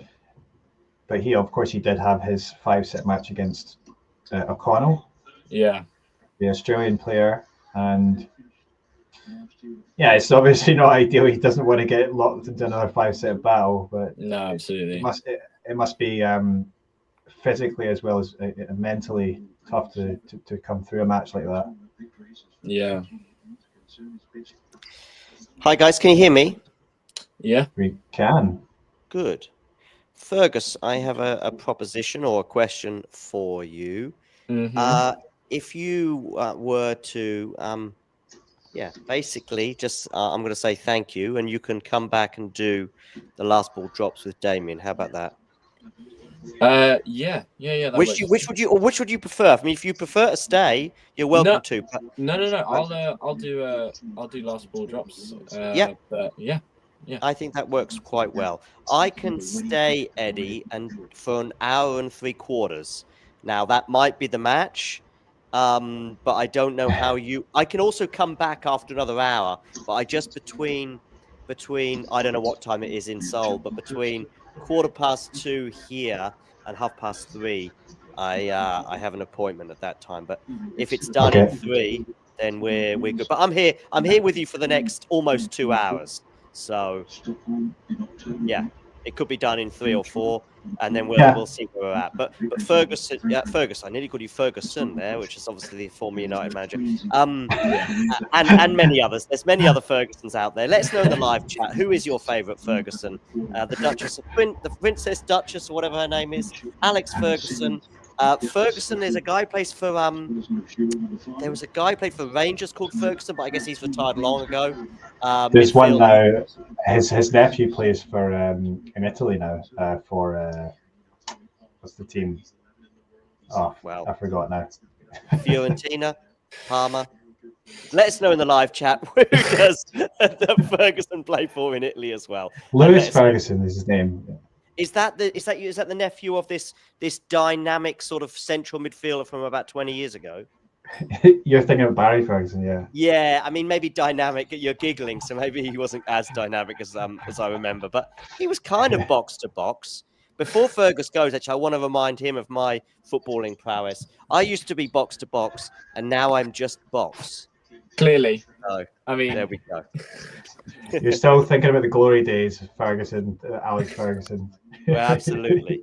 And another thing I want to mention before Fergus goes, Even the Defeats. It's an excellent book. Do go out and buy it. It's available on Amazon and in all good bookshops, and a few bad ones too. But anyway, Fergus. I'll go to the bad ones then. Yeah, good. Ferguson, thanks very much. No worries. You and Damien will be doing it. I may well coordinate with you via WhatsApp as well, so don't panic. And it's honestly, whatever you do, it's great. But we generally start with one side of the draw, either the men's or the women's, and then go through match by match. But Damien will lead the way, so you'll be fine. Okay. All right, great. All right. See you in a few hours. Bye-bye. Cheers, Eddie. See ya. Cheers. Now, Eddie, what have I missed in this Nishikori match? Obviously, I know he's won the first set, but I've only just joined it during that tiebreak, basically. I mean, you've missed a really interesting match. I mean, it's been high quality. the winner counts from both players been good. I mean, quite a few extended rallies, but having also to deal with some of the conditions. It was quite windy earlier on. That was a factor, but also, I mean, Kei Nishikori was up a break a couple of times and then got broken back before it went into the tiebreak. But I mean, I think Nishikori stepped up really well with some of those rallies in that tiebreak, and quality play to take it in the end, and positive, very positive from Nishikori's point of view. Yeah, right. What time is it in Melbourne right now? Must be past midnight, is it? No, it's not that late. It's 10:30, right? Or just after. Okay. Right? So that's, I guess 11 hours to the UK, 10 hours to here. Okay, yeah. But still, 10:30 start. They if it goes 5, they'll be playing at 1 or 2 in the morning. Yeah, and I think from Nishikori's point of view, physically he doesn't want to get drawn into that. But I suppose neither does Paul. But Paul maybe might not have a choice if he goes down to. So, and I think Paul. I think I recall a US Open a couple of years back where he played, I think, 3-5 setters back to back, and I think it can catch up with you. But if it's going to catch up with either player today, I think it'll be the Japanese, just because of his age and also his health in the last few years. Mm-hmm. For sure. Did you envisage this level from Nishikori, by the way, over the last couple of years on when he was threatening comebacks? And I think, did he not come back and play like 1 or 2 matches last year and then disappear again for 6 months? So he started off like the middle of last year. He did play a couple of tournaments, but then just 1 second. I'm just going to interrupt you. I do want to definitely come back to this, but very important. We've got a break for Tommy Paul to go 2-love up. So all the giddiness about Nishikori and his current situation has quickly evaporated as Tommy Paul now serving at 2-love there. There was a couple of loose shots from the Japanese there, and he's paid the price. So Tommy Paul now, wrestling back some sort of control of this match. Sorry, go on. What were you going to say about Nishikori? Yeah, just like last year, he did play like a few tournaments and then had to stop for a bit. Had some issues, but then, latter half of last year, then he did come back and started playing regularly and at a high level as well, because he got to that quarterfinal in Montreal, the Masters, and he beat Tsitsipas along the way. And then, finished off pretty strong. I mean, he won the Challenger at the end of last year, but obviously starting off this year, again, beating some players in Hong Kong, going to the final, beating like Kashanov, Nori. So these, I think what's surprising is because I thought obviously he's had these comebacks a few times, and I just thought, I know that he's got like a good ability, but it's just you kind of need to be playing those matches regularly, and after a while you're going to start to lose it. And I sort of doubted that we'd have any sort of comeback of any significance, but I mean, he's done pretty well, I would say, and it's been pretty positive. But obviously, he's down here in this set, so and he's now. I'm at 40-love. I don't know where you're at. Oh, did that lob land in? No, it didn't. No. Okay, and so that's Paul holding for 3-love. Are you and I at a similar stage, bearing in mind what I just said about the lob? Yeah, we're almost the same stage, so that's good. Oh, Eddie, what's that on the screen right now? What's that? Oh, hello. Well, that was a little slip of the hand there. That suddenly I went to the Amazon website and shared a book called Even the Defeats by John Silk. Steep. Forward by Rennie Muhlenstein, by the way. You know Rennie Muhlenstein? Free international returns, though. Very good. That's a very. I thought that was an ace down the tee, but you've hit that back with some depth there, and you've given me an awkward shot. You've done a Djokovic on me, by the way. Did you see any of his match with Faria today, by the way? No, I did obviously see you guys chatting about it in the little group chat as well, and I just didn't. I wasn't able to watch that. I think that was a Osaka match. Yeah, I was watching some of that. So okay. But I mean, great for him to get a set. I mean, because we were talking about how it's a big match for him, and it's his dream to play it. But I mean, listen, I was pretty much over it. I did basically skipped the fourth set because I just thought I know where this is going now. When Djokovic won the third, I know we've seen this before from Djokovic, dropping sets, especially in sort of 21, 22, 23 at the beginning of tournaments, even dropping 2 sets to Jannik Sinner, and yet just feeling like he's still winning this match. Once he got that break at the beginning of the third, you were probably making Novak the favorite in that match against Sinner, for example. But I think it's different now. I think it's different. We've had 13 months almost now with one exception, one match in 13 months, I've seen the old Novak Djokovic. Maybe was it Beijing where we made the final and lost to Jannik? Maybe there was some good form there as well. One of the Asian swing finals anyway. Wow, sorry, I just seen that the lob there from Tommy Paul. They get some love 30 in the Nishikori serve, and that's who's favourite for you in this match right now? Because I think I know who mine favourite is. Well, I mean, my favourite before the match was, I was going to say Tommy in 4 or 5, but I think it's still probable that is what the outcome will be. But Nishikori, I mean, the first serve is crucial to give him a chance, but that volley's not enough. But actually, Tommy Paul doesn't punish it. Yeah, but I've got Tommy Paul as favourite right now. I'm not a betting man, and therefore, I don't know what's going on there. But yeah, no, I would put Tommy Paul as. If this was on serve right now, I would still put it at 50-50. Nishikori winning the first set sort of closes that gap from being for me, 60-40, 65-35 before the match began. But now, given where we're at and just seeing how this is panning out, that ball, yeah. So a double break, it becomes very difficult. He really needs to hold on here. It's just one break there. The momentum swing as well. Yeah. After looking so good at the end of that, and then it's deflating just to go down a double break so quickly. 3 sets, 5 sets as well. I mean, I know Nishikori has that incredible 5-set record, but yeah, too good from Tommy Paul. Nishikori, that I think's trying to shorten the points a little bit as well. I do wonder if he is starting to feel something in those legs. I mean, when was his last Grand Slam?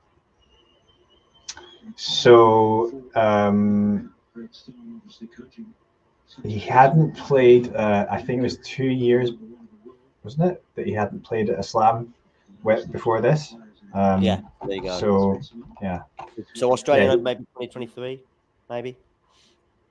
Yeah, that's right.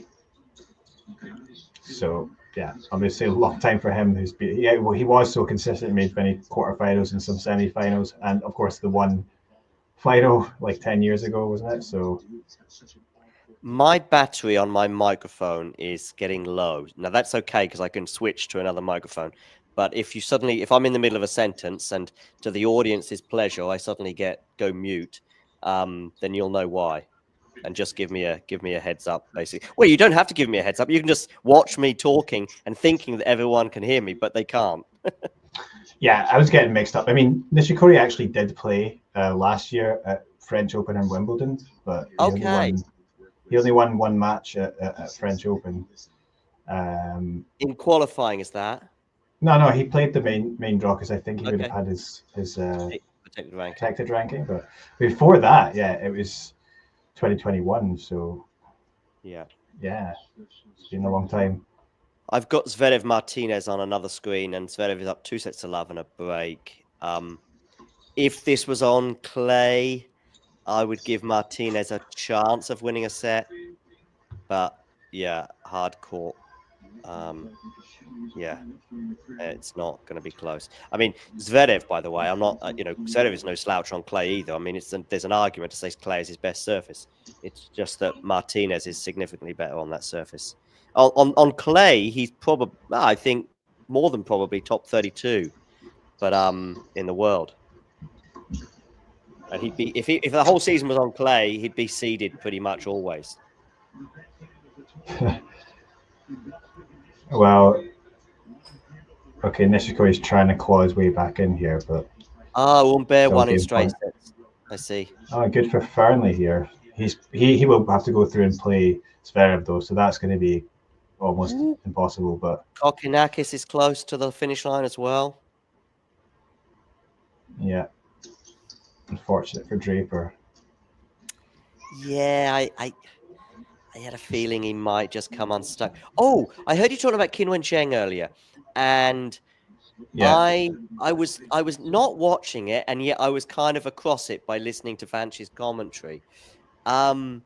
My only question is where is she at? What was the reason for her withdrawing from the United Cup? Yeah, I mean, she said that there was. I mean, I don't know the exact issue, but like, obviously that's a concern, isn't it? When you withdraw before a big tournament like that. I mean, she had a tricky opener as well, didn't she? Tough first set that went to a tiebreak, and then I think in a way, like because there's obviously pressure here for her to play, but I think the sort of conditions here aren't always the best for her. I don't think, even though she got to the final last year, she had a bit of luck with the draw, and yeah, I don't know. She was just, I think Laura Siegmund, she played well. Played the conditions. She takes the ball early and sort of makes things awkward for Qinwen. That it was like hard for her to get into a rhythm, and I think, I mean, Zhang should be doing better, but it's a big blow for her to lose. I mean, she was at 5th in the rankings. I think now she's dropped down to 7th, and I don't know, depending on how other results go, she might go down further. So, but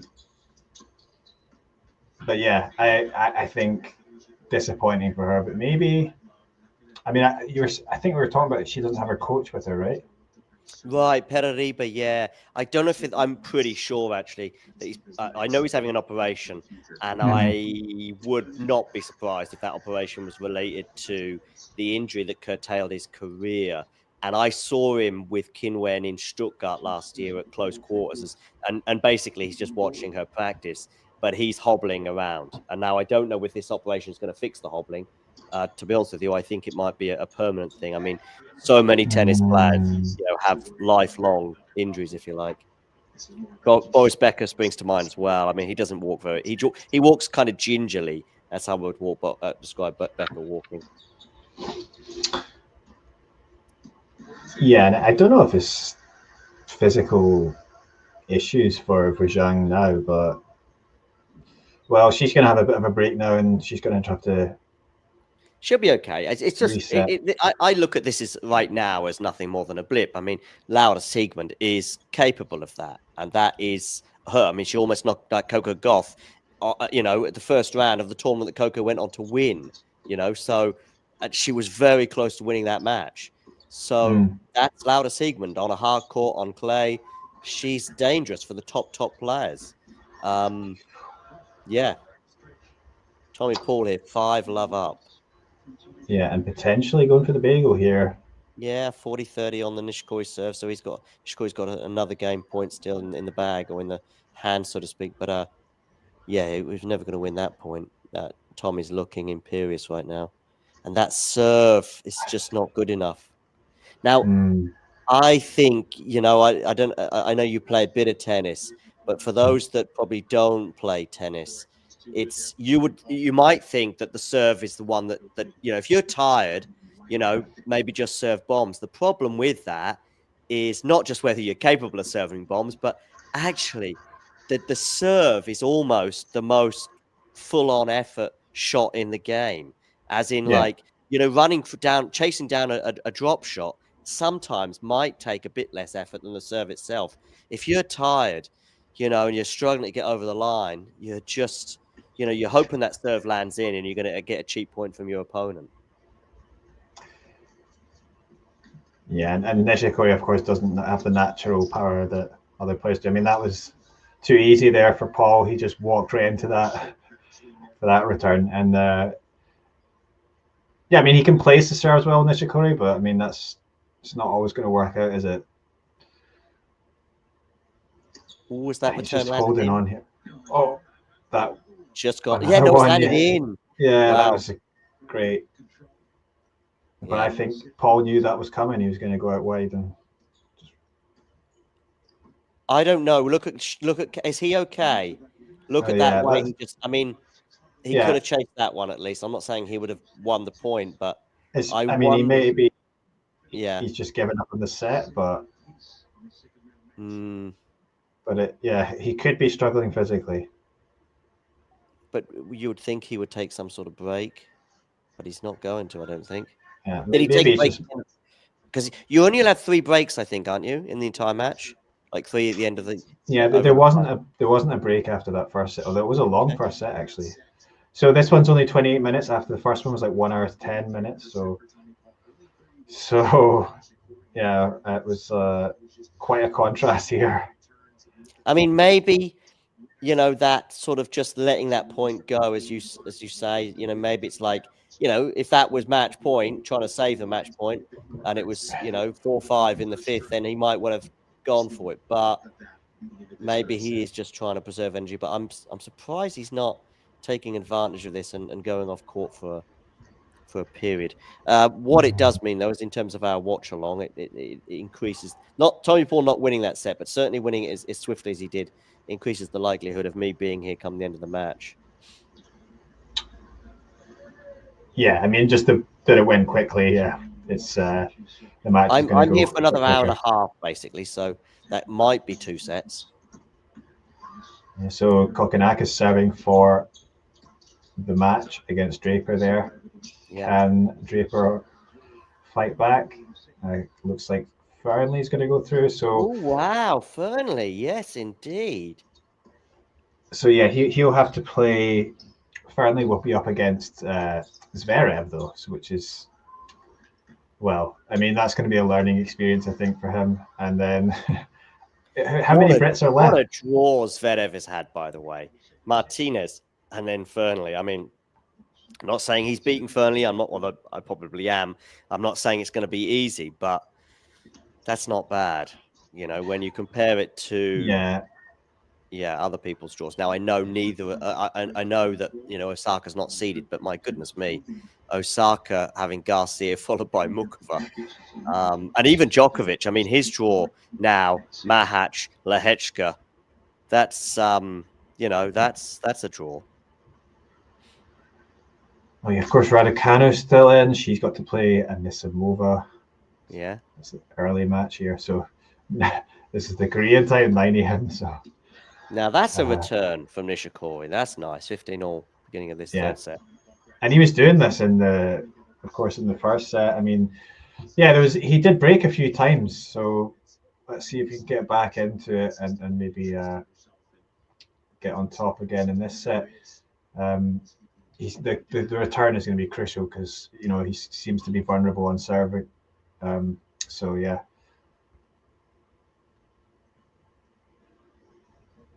Have you got João Fonseca doing the calendar slam this year as well? Honestly, yeah, I mean, he's on a high right now. And at some point, I think, as with all players, he will hit a little bit of a dip, right? Of course he will, yeah. So, yeah, it's just a question of when. And as far as like how far he's going to go this year, I mean, I think possibly the results in this tournament might have a big effect on that.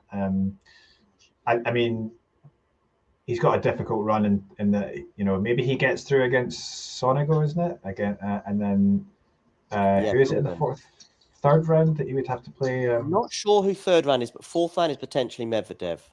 Yeah, so Medvedev's is a huge test. Of course it is, but I don't know. I mean, if he wins the next 2 matches and he drops, say, 1 set in those 2 matches, and Medvedev is coming through in 5 as he did yesterday, I don't know. I don't know what we might be thinking. That's as close as 50-50. Just if you probably still make Medvedev the slight favorite in the same way that I made Rublev slight favorite going into the match yesterday. I just thought that this might just be a step too far, and that would be the same with Medvedev.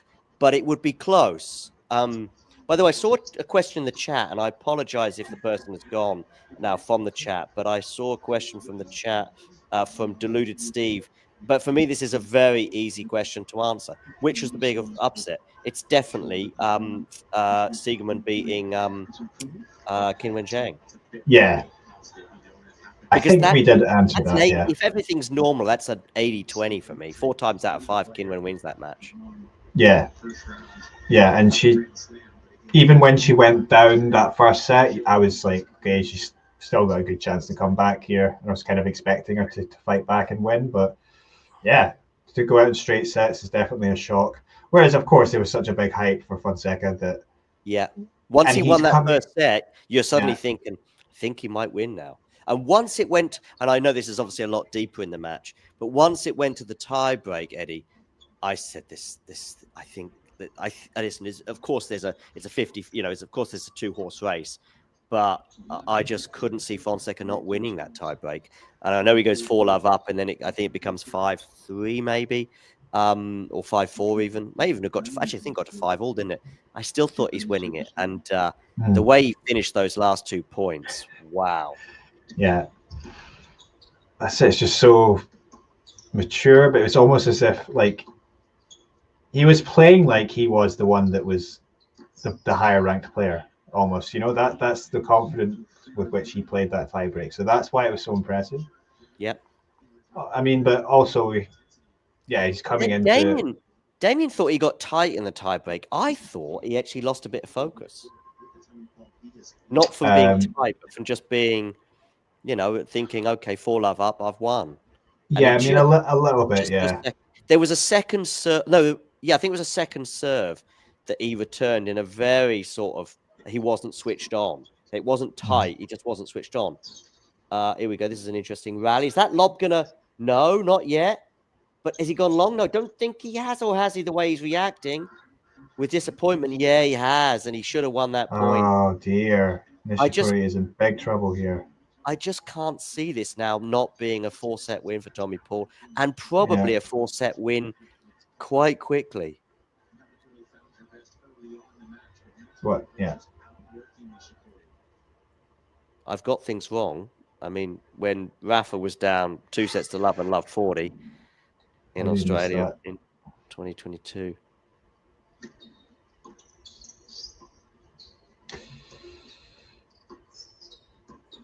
Is my stream behind or ahead of yours now? Oh, I think yours is just slightly ahead, but it's very slight. I mean, there we go. So, yeah, the break. So, yeah, it seems very difficult now to come back, but yeah, you can't say never in tennis, but it doesn't look like he's got many answers now, Nishikori, or many options. But it was a good result for Japanese tennis today with Osaka. Yeah, and especially the way she lost the first set so brutally. I thought she might. I saw that as I think in my bracket I did go Mukova. But Mukova was the kind of the safer bet. But I did think it was probably a 50-50, even if they both came through their first rounds in slightly different manners. Obviously Osaka was in a real battle with Garcia, but the caliber of Osaka's opponent was different to Mukova's. And yeah, I think, if she was playing Iga in the next round, I'd actually be very excited by that. Of course I would be. And I think that she might, I think she can beat Iga on a hard court in Australia. Maybe New York, I might make Iga the favorite, depending on the manner of how they got to that meeting. But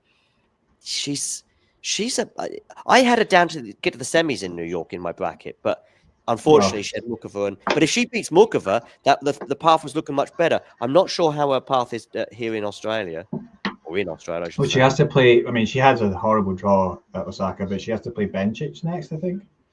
I make her the slight favorite. That is a tough one. What about after that? Do we know?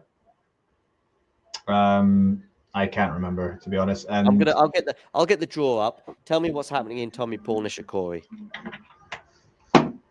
Well, it's 30 love to Paul. was disappointment for Nishikori as he failed to get a little ball over the net there. And oh, it's got 40 pull up on that screen there. The scores ahead. Google, don't trust Google. Yeah, it's true. It does go a bit. It might be wrong. Yeah. I saw 50 on the other day. Yeah, I think we all saw that 50. Did you? Yeah, I took a screenshot of it and I think I posted it in the live chat. But then I don't know if the people at Google are also struggling in terms of sleep deprivation and stuff. But yeah. By the way, before someone in the live chat says, John, it's automated or whatever, I know it's not an old man there in a hole in London somewhere, writing in. Yeah, true. Right, I'm getting the draw up. Sabalenka. Actually, I'm looking at the third round confirmed ones right now. Tell me Paul Holtz for 3 love. 9. Sabalenka Tauson. Yes, please. Frech Andreeva, Schneider Vekic, Pavlyuchenkova Siegmund. Wow, Pavlyuchenkova Siegmund feels like French Open 2021. I don't think they played each other, but Siegmund got to the quarters and Pavlyuchenkova made the semis, if I'm right, from that year. Was that the year Siegmund got to the quarters, or have I got that wrong? What year did she get to the quarters in Roland Garros? She definitely got to the quarters. She lost to Zidansek. I think it was a different year. Oh, sorry, I just distracted. Draper's back in it. Oh, he's broken back. Yeah, so he's ahead 6-5, and Kokonakis has got to serve to stay in that set. So Leylah Fernandez won. She was down a set. She came back. Yeah, and she's going to play Coco Gauff. Coco's winning that, but it's a nice one. It's a nice one for the casual observer, I think. And yeah, that's nice. Osaka, there's some really good third rounds. I mean, honestly, Sabalenka Tauson. Sabalenka probably should have dropped a set today. I mean, she's dropping her serve a little bit more often than she'd like. That's for sure. I saw an interesting comment about Sabalenka the other day on one of our YouTube videos that it was fair in terms of they just didn't think that she was playing as well this year as she was last year, either in New York or in Melbourne. So we'll see how she gets on against friend of the show, Kalana Tauson. So that's fascinating. Oh, Vekic is still in it, but that's a nice draw that she's had. I saw her at the United Cup and she was struggling in the heat, put it that way. So if she's playing a sort of a hot lunchtime match anytime soon, and Diana Schneider, by the way, I saw lots of her match against Tomljanovic, and she was sensational at times. Do you think perhaps a little bit of a dark horse Schneider this year? Because I mean, she's been playing well last year, and yes, I think that's a great dark horse. There's a lot of chats about dark horses in pre-tournament when I heard Becca talking about João Fonseca as a dark horse. The thing is, I know João Fonseca's standing in the game, as in his ranking, not being seeded. I get it. If that was anyone else, if I said, I'm guessing Jaime Faria is ranked very similarly to João Fonseca. And where is Fonseca in the rankings, more or less? Do you know? It's not top 100, is he? Yeah, just outside, isn't it? So, so Jaime Faria and João Fonseca are similarly ranked. One would be the biggest shock of the century if they won the Australian Open. That's not even a dark horse. Schneider fits that. I just don't see someone that's talked about as much as João as being under the radar, which is kind of how I see a dark horse. But, yeah. Anyway, but yeah, that's a good one, Schneider. I like that as a dark horse. That fits my definition at least perfectly. So Osaka bench. Oh, that was what I wanted to find out. Her. Okay, so she's. Oh my goodness me, Coco Gauff potentially. Yeah. Oh. It's the fourth round. What a draw! Big hole for Nishikori, as Fergus says there. Yeah. I see this finishing quite quickly, to be honest. Paul's got exactly where he wants him. Yeah. Yeah, what a draw for Naomi Osaka. I mean, first round Garcia, WTA finals winner, top 10. Did she make top 5? She certainly made top 10. Of course, Andy Murray, thought she was going to be world number 1 one day, and I understand that because the talent is there. It's just the consistency. But that's up there. Mukova second round, your top 20 player, former French Open finalist, blah, blah, blah, and equally adept on all 3 surfaces, arguably. and now Bencic in the 3rd round, followed by Kokogov in the 4th round. No idea who would be in the quarters potentially. Oh, Pulled off the heroics. Paul's just too good at the moment. He's just too quick and nimble around the court. I mean, Nishikori actually played a good point. Match point Palabadosa. Just quickly, match point Palabadosa. Anyway, go on, carry on. Yeah, I mean, a little bit maybe too heavy there from Nishikori in the drop shot, but he's running out of options. And he's at another. It's going to be another break, double break. Yeah, let's watch this point before I go back to the women's draw again. Ooh, oh, that's landed in. My goodness me. Yeah, Paul's just been so good. But 10 games in a row. Yeah, it's crazy. And I don't think we haven't had many juices in there either. Well, you know who else went? I think maybe more games in a row. It was another Japanese player. It was Nishioka against Alcaraz, because he got the bagel and then it was 4-love, was it? Yeah. I think 4-love. 6-love, 6-1. Yeah, I think it was. He got 4 games in one set, didn't he? Oh, I see Zverev as one. Yeah, 0-1 and 4. Yeah. Well, yes, Zverev and Fernley, is the next one. So Fernley, it doesn't, I think to play against a player like Zverev, you have to have like a bit more, weapons around you, or you have to just be like really, really good. So Fernley, though, I think mentally, though, he seems to be quite tough, but for him to actually get a result against Zverev would be, it'd be really surprising. Yeah, and Zverev is just playing really well at the moment. So, yeah, I think Zverev, do you have him in your bracket to go far? I do. I have him into the final. Wow, okay. I think that's about as big as most sort of observers would go. Most people, if you put if you got all the brackets out there in the world, I reckon 40% of people would have him in the final, 40% of people would have him in the semis, and the other 20% would have him either winning the tournament or going out somewhere else.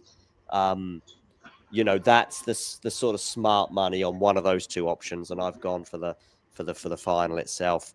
I guess therefore I have him beating. Who's he playing in the semis? I'm guessing Alcaraz. I think. I think so. Yeah, he's got a great record against Alcaraz. Yeah, I think is it like it's almost 50-50, isn't it? Yeah, he might even be slightly ahead, and I think, in these conditions, I think it favors Zverev. So, a good return winner there in the backhand. Has Draper won that 4th set? Well, you want me to have a look? Yeah, he has. It's 7-5. Yeah, because I get little flash on Eurosport. I get little flashes. That's how I know that there was match point for Badosa, and she's got over the line. Okay, yeah. My goodness me, I just can't believe that Mukova Osaka was not on a show court. Yeah, that's crazy, isn't it? Just crazy. The arguments there's about 5 matches that were either slightly below or significantly below. One of them is Badosa Gibson. I know Gibson is Australian, okay, but I'd love to see how many people were on that court, especially when it was 6-1 4-love. Yeah. So Nishikori as well just got a game back. Yeah, he's got his first game for quite a while. Oh, he's got a break as well. Sorry, yeah. Just gonna make a quick coffee. I'm still here, but I'm just off the camera. Okay, coffee's important. Yeah, during the Australian Open when you're living in Europe, yeah. Yeah, I mean, it's not too late here though. I had tea earlier. It was key. I'm gonna have a beer. So Nishikori, something to be positive about his first game after losing 10 consecutive games. But probably this set's gone. But we'll I think it's a false dawn. By the way, you asked me about the Portuguese. It is a happy coincidence, but I did think, because I've done a few bits and bobs in Spanish. I asked Rafa a question at a press conference a couple of years ago in Spanish, and because I wanted one in English, but I just couldn't get one in because there was too much competition. I mean, there was plenty of competition in Spanish too, but I was lucky. I guess because I had my hand in the air and didn't get one in the English, maybe they felt like, okay, I'll give you one in Spanish. I asked him about what was it like to play under the roof at Wimbledon. This is 2022, because I knew about his, indoor record. I knew about the 2018 semi-final with Novak, which conveniently he brought up in his response. He gave me a good response actually for sort of 2 or 3 minutes about the differences, But yeah, and I've also done a few interviews in Spanish as well on the Challenger Tour. So obviously, yeah, you did some streams in Spanish, right? Oh, I did one live watch along in Spanish. Yeah, for it was one of the shortest live watch alongs we had because Rafa, I think, lost one game to to the Blanche. kid. Blanche. Blanche, yeah, not Ulysses. Darwin Blanche, isn't it?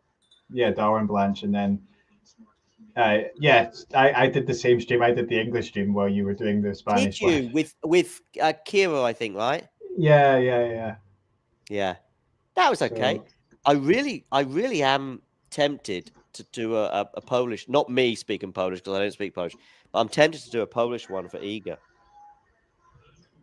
Just because I know one person who's a Polish streamer, and he's actually quite a funny guy. I say I know him, but I think there's a potential hole there, and so I would be tempted if I had the manpower, so to speak. I'd be tempted to do 2 commentaries at the same time for that as well. But that's maybe for another day, but maybe even during the Aussie Open, we'll see. Nishikori has a game point. Some positivity has crept back in. Hope, anyway. They say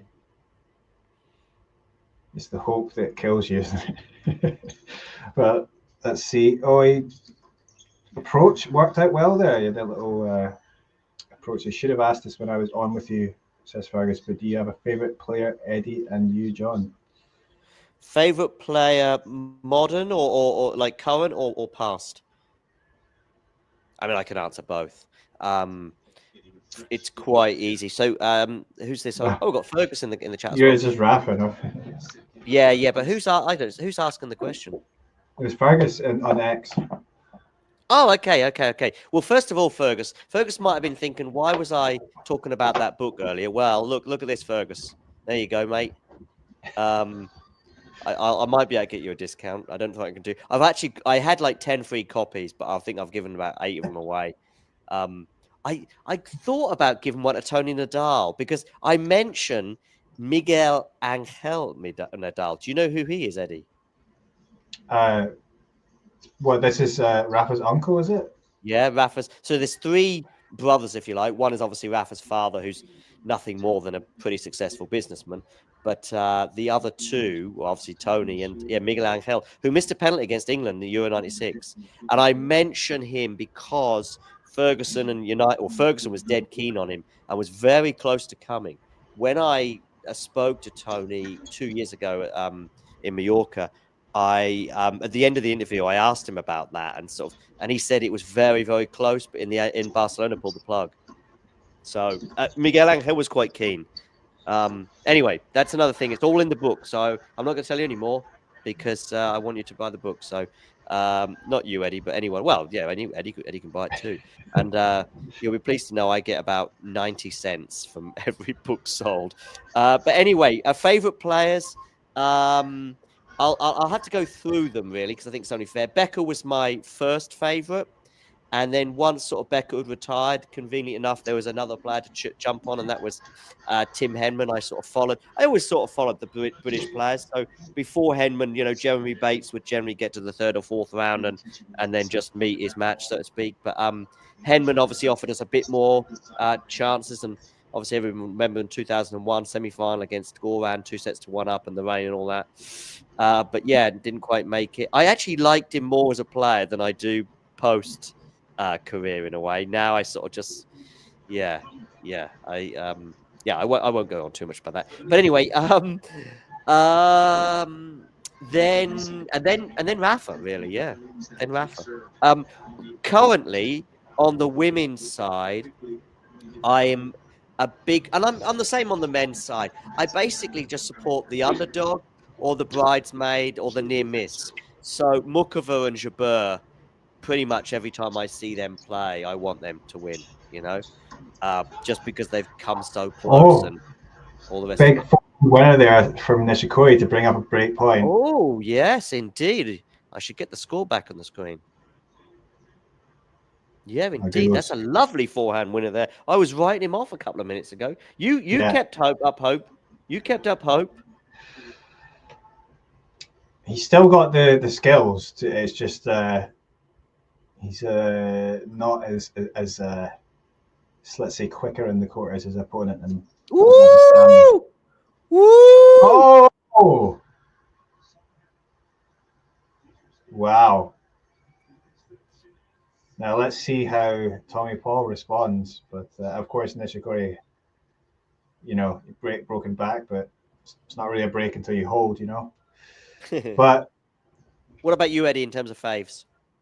I mean, I remember Tim Henman. I wouldn't say he was my favorite player, but I used to like watching him when he was when he played at Wimbledon. But I have to kind of thank Andy Murray for getting me back into tennis, because I for a while I was just more into football than tennis, and sort of yeah.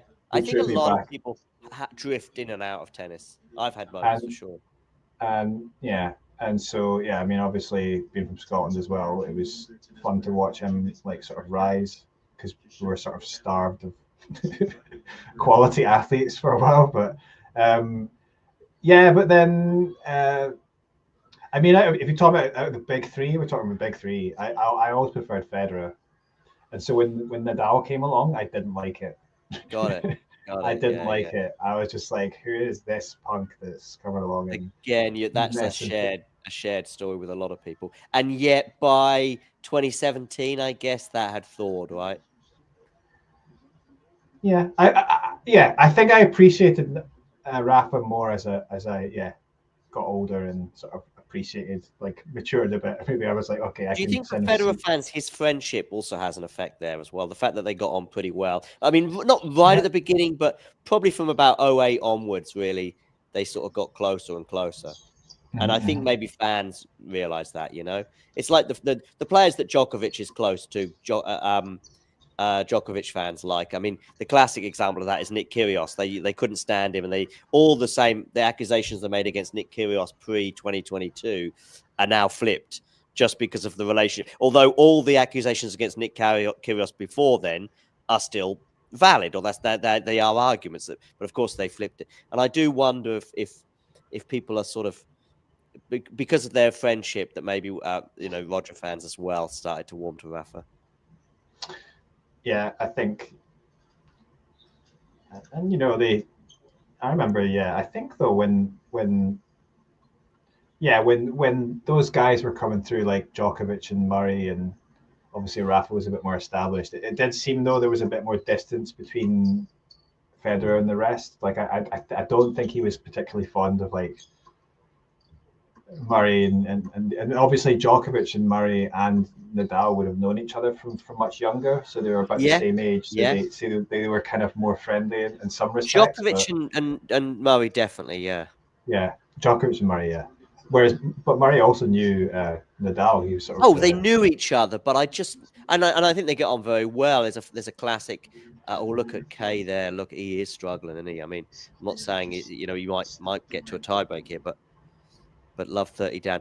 But the warmth isn't quite the same as Novak and Andy. They're good buddies. I mean, I was surprised that Andy came out publicly 18 months ago to say that he wanted Novak Djokovic to beat Casper Ruud in the French Open final. Yeah, I mean, I did realize that they obviously have a good personal relationship, because I'm sure that I remember when obviously the whole thing that Novak went through going into Australia and getting locked up and everything. and Andy was very reluctant to say anything bad. He was just sort of like, Yeah. he was just sort of like, I hope he's doing okay. That's all he was sort of saying, and I felt like he obviously likes him, right? I mean, that's his friend. So yeah. But also, you saw the Instagram chat that they had, didn't they, during the COVID times? And there's that as well. And they've known each other such a long time, and I almost think that that's a wonderful backhand winner there from Kei Nishikori from Love 30. He's back at 30 all now and almost out of trouble. The forehand there, was it? And then, sorry, did I say backhand? You said backhand, but it was the final one was a forehand, But I mean, it's mad that Djokovic is now being coached by Murray. I mean, yeah, but Eddie, he needs someone to shorten the points, not lengthen them.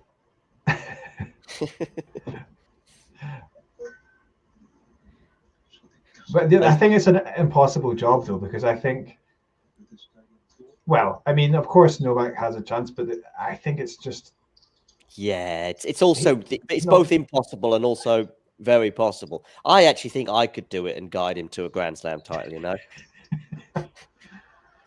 But I think what you were saying before was that you haven't seen like prime Novak for a while, other than I would say at the Olympics, which one match in 13 months. That was the one that he really wanted. Yeah, absolutely, yeah. But maybe 2 tournaments, if you like. Obviously, the Olympics being one. Although even the Olympics, I mean, he had to play Steph and Musetti, I guess. Probably Musetti was the only real test, given that Steph has been a pretty easy.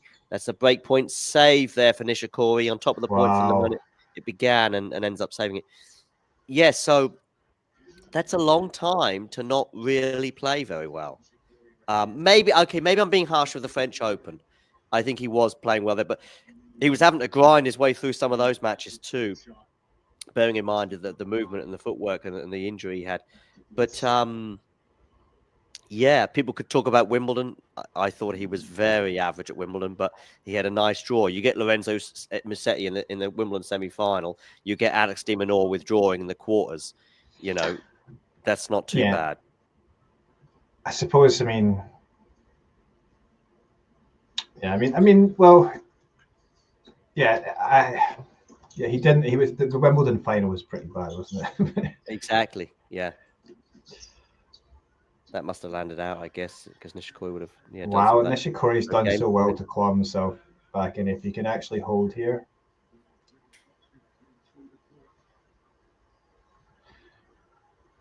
And maybe he shouldn't have written him off. I mean, he was a double breakdown, wasn't he? 4-love. Yeah. He'd lost 10 games in a row. Yeah, I mean, And barely any juice. There might be one game that went to juice.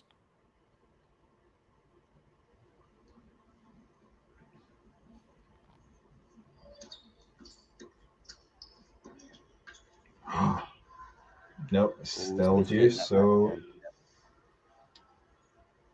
but Tommy Paul breaks here, and that should be done. To a fifth there, Draper. I mean, in another fifth set. I mean, 2 5-setters in a row. Does he have what it takes to last? And I don't know who he plays next, Draper, if he does get through. Do you know? Sorry, say again. You want to know who's in the next round for these guys? Oh no, I was actually wondering about Draper, but we've got a break point here for Paul. That was a nice pass there from him.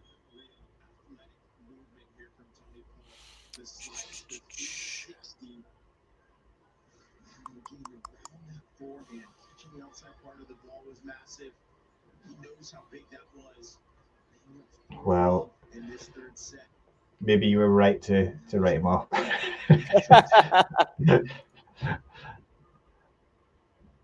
Let's see. What can Kei do here? It's decent enough serve, but what a forehand! Is he going to finish it off though? Oh no, he's gone back the wrong way. Oh, just wide from Tommy Paul. Tommy Paul, yeah. I mean, that I felt that was a mistake there from Nishikori, but he got away with it. Who's the coach of Nishikori? Thomas Johansson. Ah, okay, yeah, I recognize him. Yeah, former Aussie Open winner, right? Yep, his only slam. I do think Laura Siegmund gets a bit too much grief on social media. Some people are really mean about her. I mean, I know she does the gamesmanship and all the rest of it, but yeah, some people go way too strong on her. I mean, if we're talking about Twitter, it's a bit crazy out there. I know, but still. But it's not just social media. I mean, I still think that New York went a bit too far in terms of booing her and stuff the other year, and then right. in the press conference afterwards in tears. I get it. Like, I get why she can get under player skins and fan skins as well, but she's just trying to do everything she can to win a tennis match. Oh, somebody on your channel saying hi. Oh, yeah? Yeah. And I can't tell you who because it's in a language that I don't speak. Yeah, it's Japanese, so it's obviously a K fan, which is good because, yeah. Make sure you hit that like button, by the way. Yeah, like and subscribe. Yeah. Hello. Yeah, I can't read that either.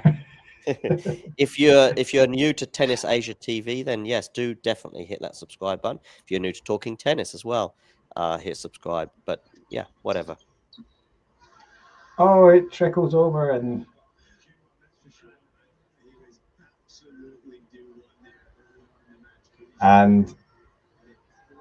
another break point for Paul. Fourth one in this game. Now, if Nishikori wins this game, I think it changes perhaps the outcome of the match. Even it can maybe go 5, but if he doesn't, then I expect Paul to serve this out and take this set. But it's a really big moment.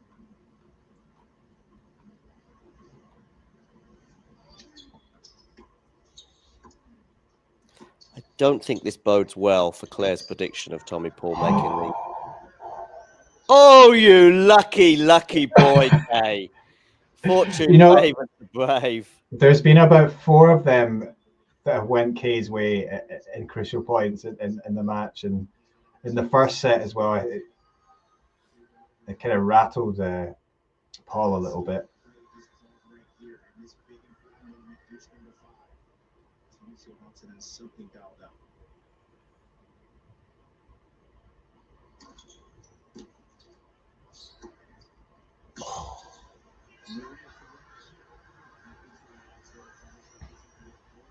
Hi, Ashley.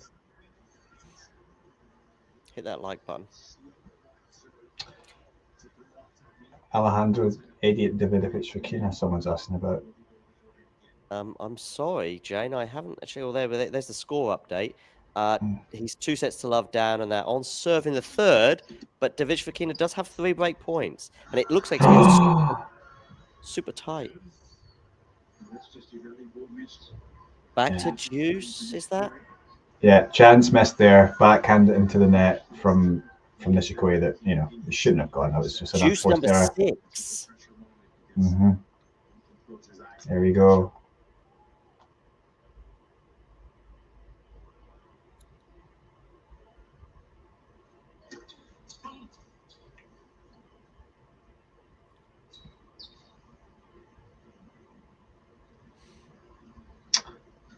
Ashley thinks Tommy Paul should be running away with this.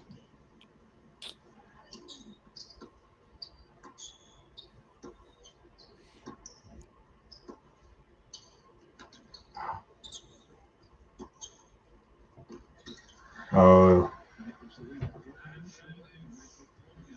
Yeah, so Paul, another break point. This is is it number 7 now in this game? Or is it 6? Yeah, I don't know. But we've had 6 juices, so I don't know how many break points it is there. Laura Siegmund, by the way, is a pretty good interview, actually. I'm just watching her on TV being interviewed. I've got the sound turned down, so I can't hear what she's saying. But oh dear, it's sent it long, Nishikori, and surely Paul will serve out this set. Yes, I agree. Actually, Kay should have made that ball. I think he was just, yeah, he knew he had to go sort of in behind Paul there, but just overcooked it. It really kills the momentum of Nishikori in this set. Yeah, he wants the fans to stay up for him, this Nishikori. They were getting going, the mojo was back. Let's see what Tommy Paul can do here.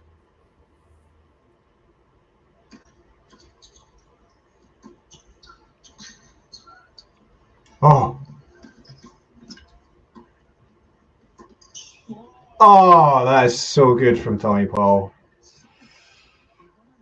Yeah, I mean, what Tommy Paul has on Nishikori is just the speed and athleticism around the court. It's been hard for Nishikori to get past him for a lot of points, and Nishikori would maybe be doing better against a lot of other players, but Paul, no. Ooh.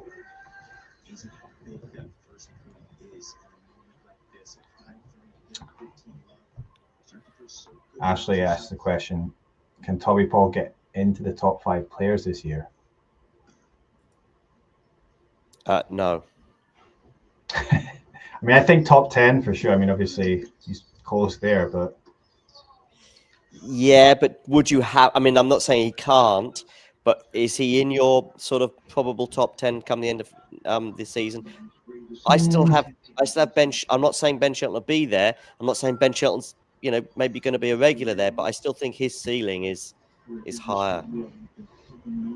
I think for me, stylistically, he's the most interesting American player, but whether he's actually top 10 mainstay, but like that level of quality it's hard to do. But perhaps he can get like just within that top 10 at the end of the year. But yeah.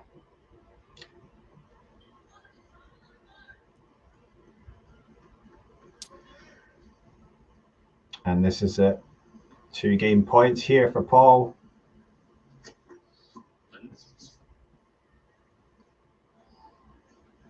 Yeah, he's not only a more safe game than Ben Shelton, a more well-rounded game, I would say, than Ben Shelton. But yeah, Shelton doesn't really have much of a return of serve.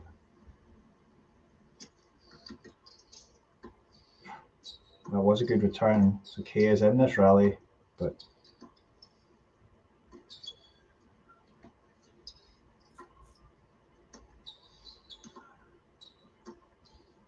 oh, great winner there from Paul, and that's it. 3rd set won by Paul. 2 sets to 1 for Paul, and is this the end for Kay? Is it going to be? Will they perhaps push it to a 5th set? Doesn't look likely at the moment. Draper is in a 5th set. Yeah, Jack Draper, eh? Don't know if we can get the draw up on the screen, maybe. Have a look at who everyone's going to be playing, because I honestly forget a lot of it. John, I can't hear you.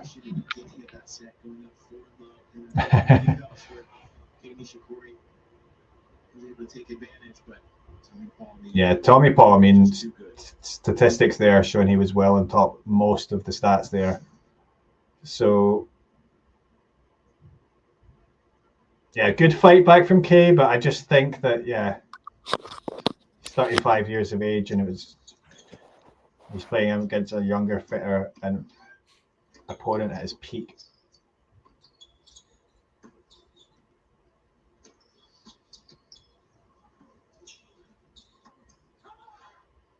Can I just not?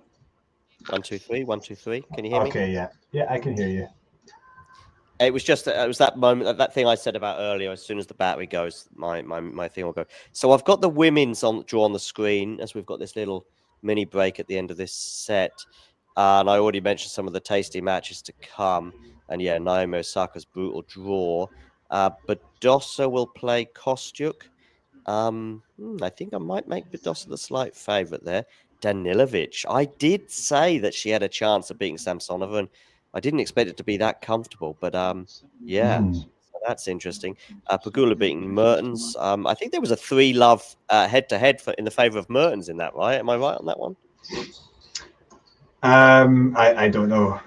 But... Yeah, I think so. I think it was a very weird head-to-head. Unless I've got it complete. Listen, I could be just delirious and got it completely wrong. But I thought Mertens had won their previous 3 matches. So men's draw, not quite so exciting. Oh, Kecmanovic is through the 3rd round. Berrettini Runa, that's a nice one. I might favour Berrettini there, to be honest. Yeah, I might too. I was wondering whether Runa would be able to go on a run here, but the match against Zhang wasn't particularly good from his point of view. No. Yeah, good. I had Diallo to get to the 2nd round, so that's good. All Argentinian clash between Diaz Acosta and Cerundolo. Boya, I think, was a little bit lucky with his 1st round draw, I think, against Correa, especially on a hard court against De Minaur. Shelton, Carreño Busta. Yeah. Chapeau there, Fonseca, Soniga, we already know about, and they'll play the winner of Marjan Tiafoe. Yeah, we've got obviously Djokovic Mahac has confirmed already for the 3rd round. Lehetska against the informed Bonzi. Vukic awaits the winner of Draper. So if Draper gets through, I mean, he has to play another Aussie, which is not ideal, but draws opened up for him there because not having to play Korda is a big deal. But then, of course, he would just probably lose to Alcaraz. Yeah. But hey. So Draper, I remember him. Did he beat Alcaraz in Queens last year? That's right. Yeah, it was on. Yeah, that was a good. I also remember him losing to Alcaraz maybe 2 or 3 years ago at Indian Wells. Yeah. All right. Jack Draper's like Andy Murray, never gives up. Yeah. He didn't have a brilliant, first match, though, did he? I don't know how much this match is going, but I mean, he's a bit short of matches, a bit short of fitness, I think, wasn't he? He also skipped the United Cup. So yeah, a surprising sort of, I think Navoni on a hard court again, 5 sets is a bit of a. It's the way that I was looking at social media. You'd have thought he'd lost the way people were reacting, but he did come through that in 5. But yeah, it's kind of not good for the CV, if you like. But ultimately, people don't remember it if you go on and get to the semis or whatever. But we'll see. It's good for Draper. He's able to... for the 3rd set against Felix. Oh yeah, he's got back into it.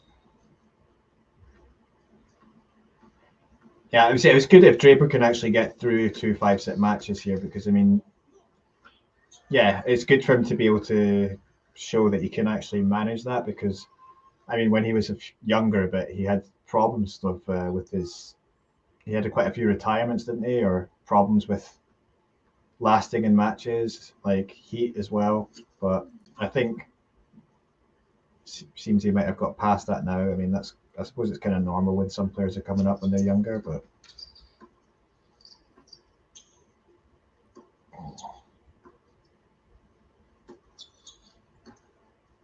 Okay, with a big forehand there, but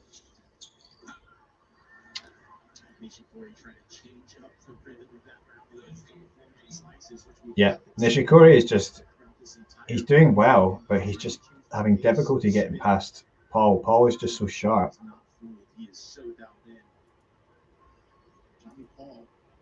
Keep his momentum, not give Nishikori any hope.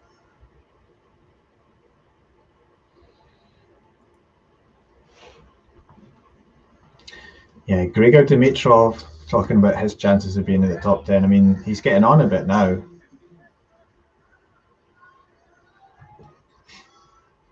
I mean, it was good that he was able to get back up to that level. Sorry, who are you talking about? I'm just doing a few different things at the moment, bit of admin. Yeah, Gregor Dimitrov's, or Grigor, I should say. Yeah, just like talking about him, whether he's going to be in the top 10. That's what Ashley's talking about, and Jake. Yeah, he could probably drop out.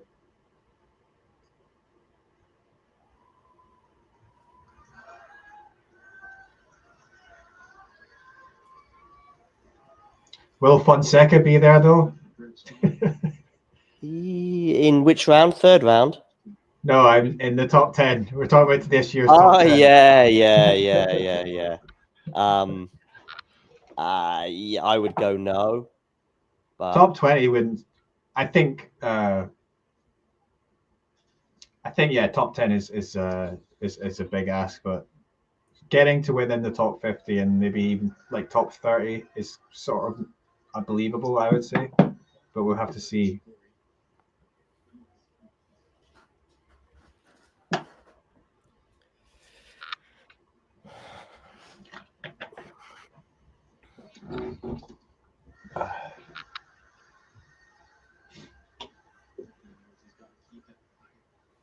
Percentage.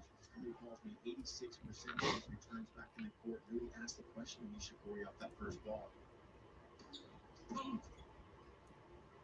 Always had to hit these second serves. Tony Paul was able to try to dictate.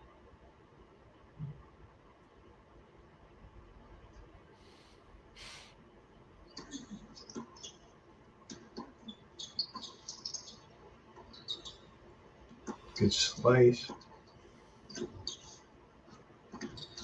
Oh. Tommy Paul is so good. Like every time it looks like Nishikori's got him, and Nishikori was winning some of these points, maybe like in the first set, but Tommy Paul is just the defense there. Yeah, a good athlete. Yeah.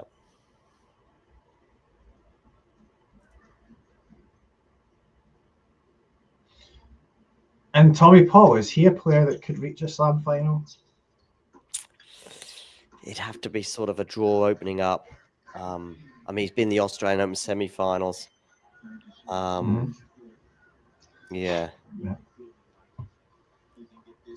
Yeah.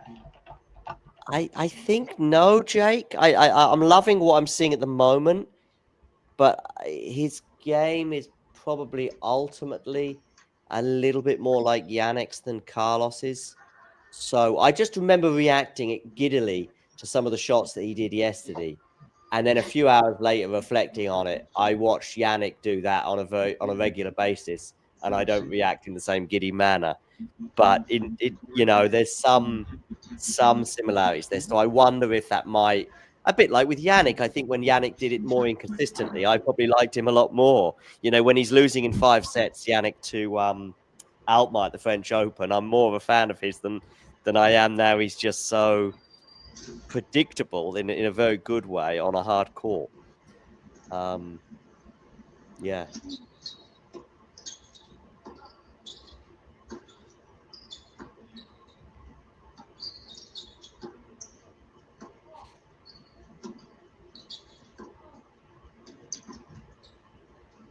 Is it going to be break point? And that's it. Yeah. Tommy Paul gets the break, yeah. And that's probably game over. He was up in the previous set, but I'm kind of surprised that it didn't end like 0-1 and 2. That was kind of how I felt the match was going. That it was going to be, a couple of breaks in each set for Tommy Paul, and job's done, maybe even already. But Nishikori had a different script in mind, at least. Yeah. Maybe Kay was thinking, maybe Kay, I know he looks really tired there, doesn't he? Maybe Kay was thinking, well, I heard Talk and Tennis have got the duo until 2:15 Central European time. So I need this match to sort of finish in terms of, keeping Eddie fresh as well by having a partner. And didn't want Eddie to go it alone for for a 5-hour long haul. But it's not too late here. It's 9:44 p.m. in Seoul. Oh, I thought you meant finish a core. It's not too late. Oh, no. I mean, yeah, it probably is too late. Here is actually same time as Japan time.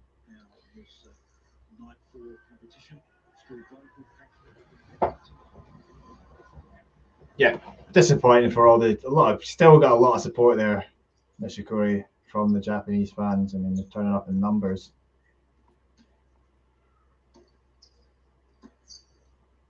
There was a lot of French fans at I saw a bit of the beginning of the Fernley versus Cazot. A lot of French fans there supported Cazot.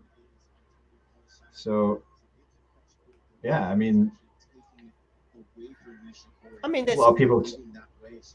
Quite a few Aussies sort of travelling through Australia. I don't recall a huge diaspora there. Actually, the one occasion I attended the Australian Open, 2006, Eddie. I don't know if you're old enough to remember that. Bagdatis went to the final. That Australian, I actually went with a French guy, a French colleague from work. That I was working in Sydney. Right. Well, I mean, I remember Bagdatis. Yeah, he had those slam runs, didn't he? I think he did well at Wimbledon. Did he? Okay. I remember his final run in Australia, and I think he might have had a set point, or he had a break. Was he maybe up a set and he had a set point on the Federer surf or something? Something. It was sort of very tantalizing, but not quite, finish line inside, but a very tantalizing lead possibility. And he said, I started to think, oh, I might win, having not really probably contemplated winning. And then of course he ends up losing that set and the match. Dangerous thoughts. In the end, Bagdatis actually did retire at. Okay, so Jake's saying he was a semi-finalist at Wimbledon. He actually retired at Wimbledon, wasn't it? I think that was his last tournament. Wimbledon. Semi-finals at Wimbledon. That had slipped me by. So, I think he actually got given a wild card and he retired at Wimbledon. Okay. Nice for them to give him a wild card. Yeah. I actually saw him play a challenger here in Soho at the very end of his that must have been the last year that he'd ever played. And he was not particularly fit. That was funny. Funny way you put it.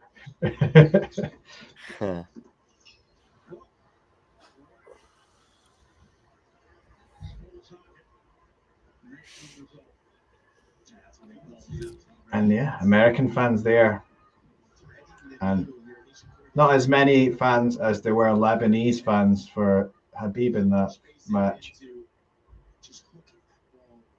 That was wild. I didn't see today's match though. No.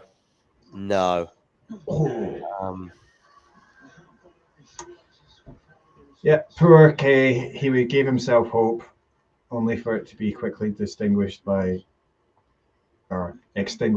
say, by Tommy Paul. Indeed.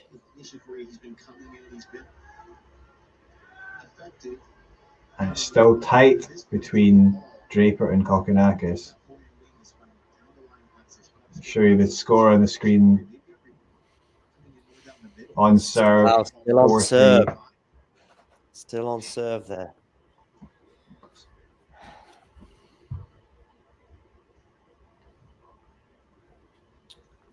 I got up 2 minutes ago to have a look at my schedule. I now need to do it again because I forgot.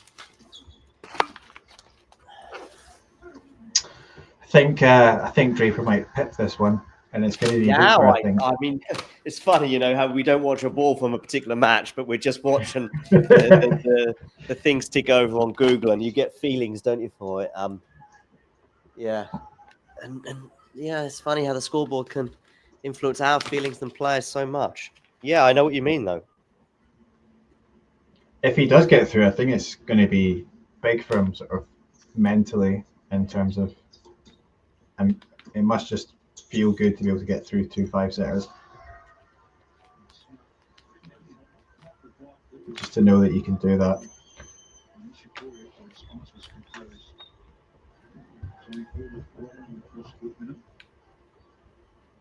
Once again, just having the angle. Paul's finding it.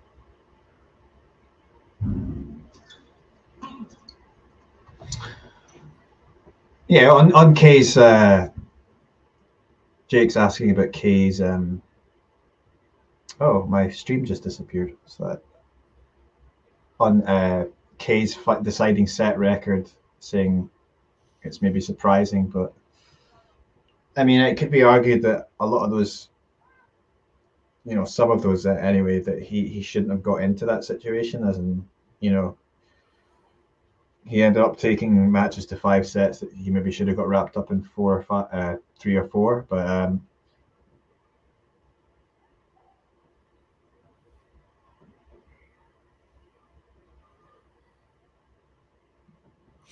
Yeah.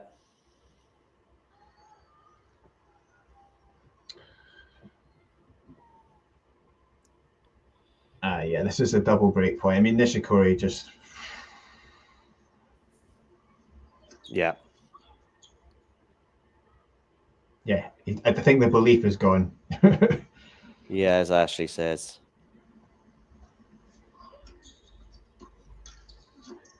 Oh, yeah.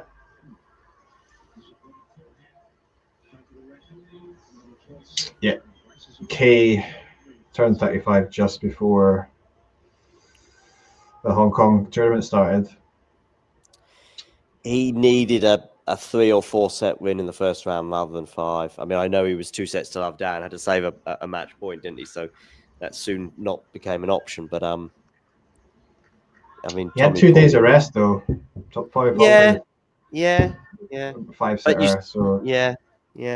I think he just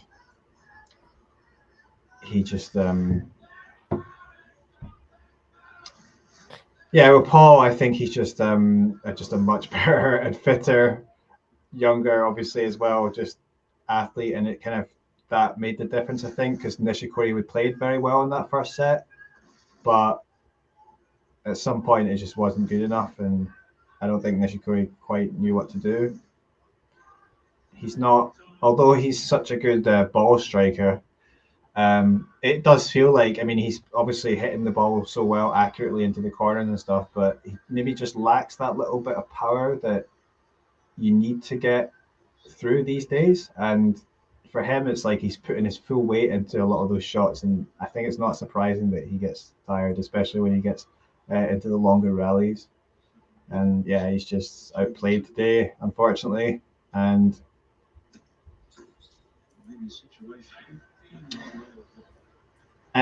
perhaps if Nishikori had actually won this match, then he might have had a bit of a chance to win a couple rounds. But yeah, it was always going to be tough against Paul.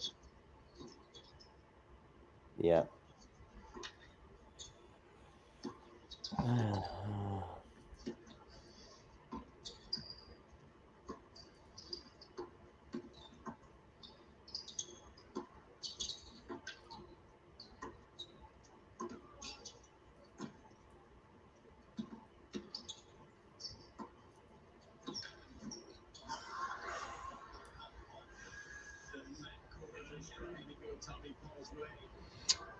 Yeah.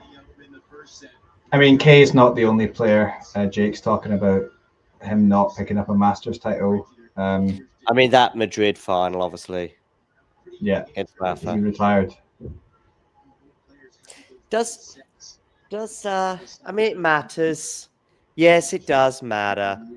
But, you know, there's 2 or 3 landmarks in tennis, you know, top 100, winning an ATP title, and winning a Grand Slam. Okay, they are the sort of 3 landmarks for me. I could be missing something. Well, number 1, of course, but you know, those are you know, 3, let's say, big ones. And after that, the next one is 1,000. But then you're starting to not quite split hairs, but it does. you know, Jan-Lennard Struff not winning in Madrid was massive, but it was also massive because he'd never won an ATP title at the time.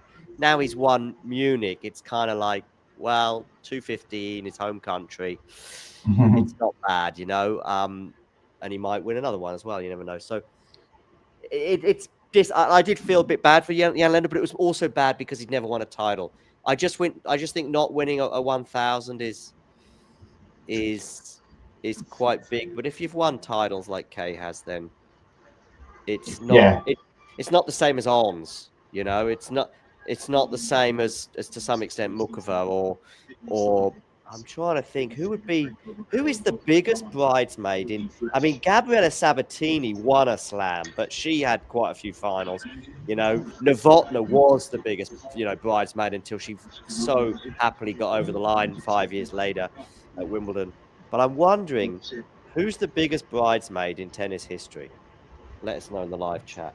That's a good chat as well for some time. I think maybe, I don't know what Kay would say, but I think one from his own point of view, maybe one of his proudest moments is actually the bronze medal that he won, because he beat Rafa to win that bronze medal at Rio Olympics, and yeah, still pretty cool to be able to do that. Casper's a good shout right now, Ashley. Yeah. And in fact, when I actually didn't mention him, I should have mentioned him when I was talking about Ons Jabeur and Mukova in terms of like just players that I'm willing on to get that Grand Slam title. And to some extent, Casper's the same. And yeah, pretty much Casper plays anyone. And in a Grand Slam draw, if it's funny, I wouldn't feel so passionately about him in Estoril, where he's won the title before, or various other clay court titles that he's picked up. But I was quite pleased he got over the line for a 500 in Barcelona. But yeah, but it's now, yeah, definitely. I am willing him on, but probably of the three, Casper, Mukova, and Jabeur, it's probably Mukova that I think has the best chance of those three of getting a slam, if she stays fit.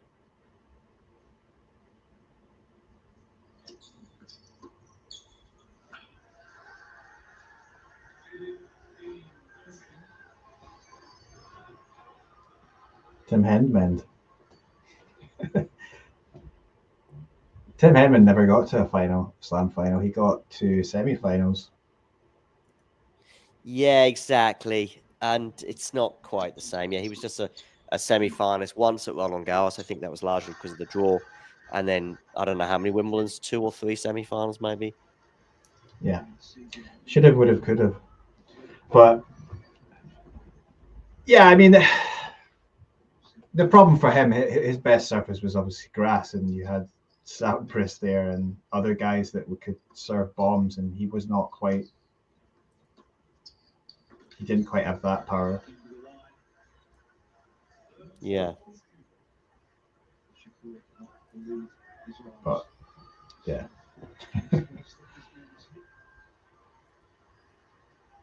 One of the last great serve and volley players. Yeah, I mean, the year has changed. We're going back to who actually, that a great point to finish it off from Paul. Running passing shot, and kind of sums it up, to be honest.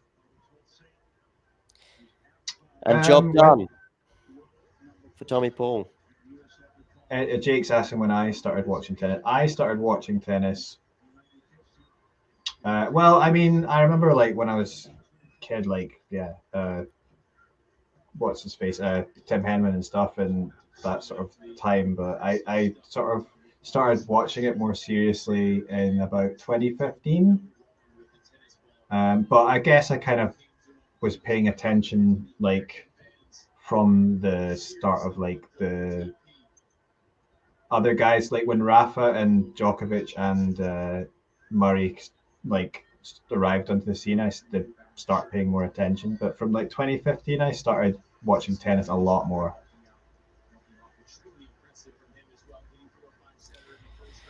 So, Kei Nishikori's Australian Open is over for now. I don't know what his schedule is for the next few weeks. Do you know? I know he's going to play Davis Cup for Japan against Great Britain. Okay. So Where is that taking place? in Japan. So Okay. he's got a pretty strong side because it's Nishikori, Nishioka, Taro Daniel, Watanuki, and I think Britain is without Draper. They've got Fernley and Norrie, and I guess Skupski and maybe Billy Harris. So yeah, it's all to play for there, I think. Yeah. All right. Well, any final thoughts on Kay or Tommy or anything else that's happened today? I think Kay did really well to win that first set. But as the match went on, I think the physical differences, not only in terms of like stamina, but just like athletic ability from his superior athletic ability, and just obviously he's a great tennis player as well, just came into play and just sort of unfortunately exposed Nishikori's weaknesses at the moment. Yeah, perhaps if he didn't have to go through a 5-setter, he might have had a chance, but it was always going to be difficult, wasn't it, against Paul? Yeah, definitely. Do we know who Tommy's playing in the next round? That's a good question, and I'm not entirely sure. So let me see. I've got the men's draw here.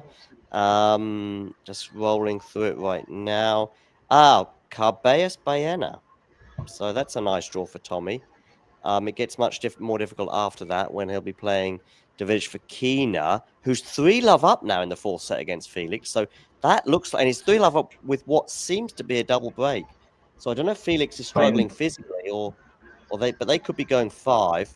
Mensik awaits the winner of Davidovich Fokina and Felix, and then the winner of that. So there's 3 possibilities for.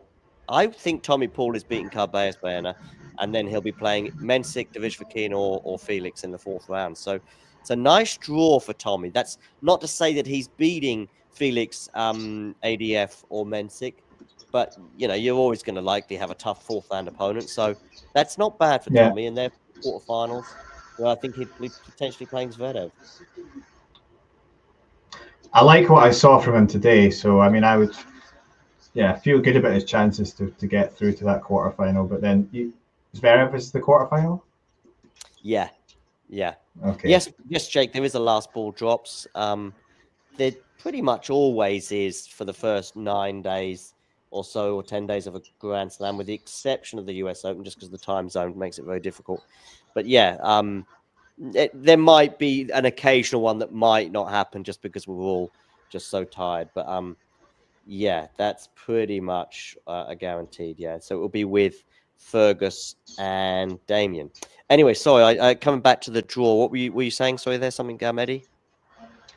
Oh, just about Tommy Paul perhaps getting to the quarters. You said he might face Zverev, right?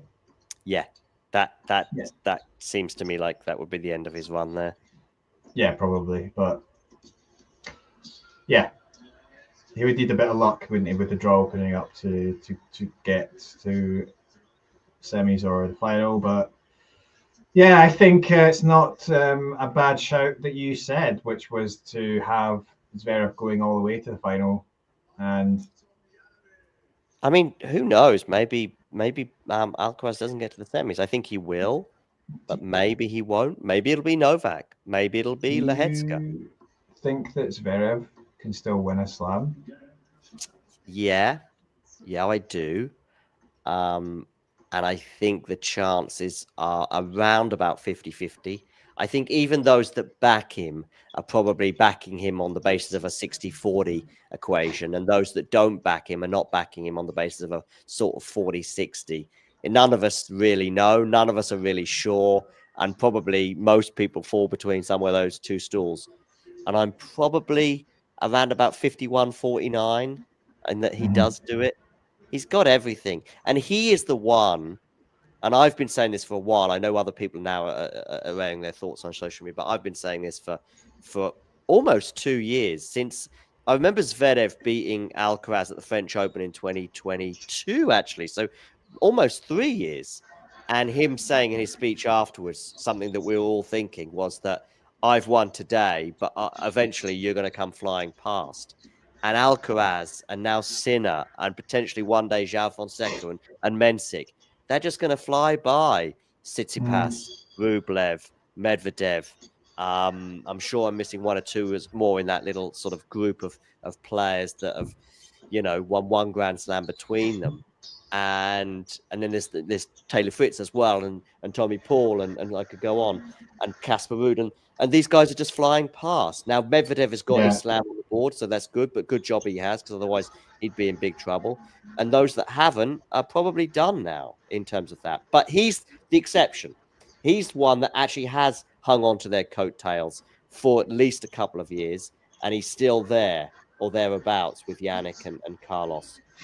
So the fact that he's hung with them now suggests to me that he'll continue to hang with them until his age sort of, suggests otherwise. And that's not still for a few more years yet. So, yeah, there might be very, very small improvements for Carlos and Yannick that might just put a little wedge between him and Zverev. But there's still room for improvement with Zverev, especially, big points and big moments, where he does sort of go a bit cautious all of a sudden.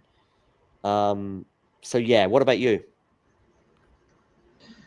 I sort of agree, but I think it would maybe take him facing someone that's not like, it's possible that it could happen with a bit of luck that he maybe doesn't face Sinner or Alcaraz in the final, as in like he could beat, let's say, I don't know, like Alcaraz in the semis, and then ends up getting an easier like player to play in the final or something like that. I mean, I could see this kind of outcome. I mean, I think he's had a pretty good record against Alcaraz, so it's possible that he could beat him in the final. But I just think that his record in slams has been disappointing. I mean, now that Sinner and Alcaraz here has just got more difficult, I think he could have had better chances when before they came onto the scene, and he didn't. I think he just underperformed really compared to how he was doing in the rest of the tour. When it came to slams, he just wasn't delivering. He got himself into a lot of like long battles that he shouldn't have done, and in best of five. And yeah, he's going to have to do it soon. I think he's in a good place now, but while Yannick is still around, I mean, we don't know if he's going to get perhaps banned or something. That might open up an opportunity for him if Yannick is away for Roland Garros and wherever, right? But yeah, I'm not convinced that. Well, I mean, it could happen, right? It's just a possibility that Yannick disappears from the game for a year, based on. Yeah, I'm not convinced that might not happen. I mean, a lot of people are suggesting that he'll be fine, but I'm not convinced. I just don't know.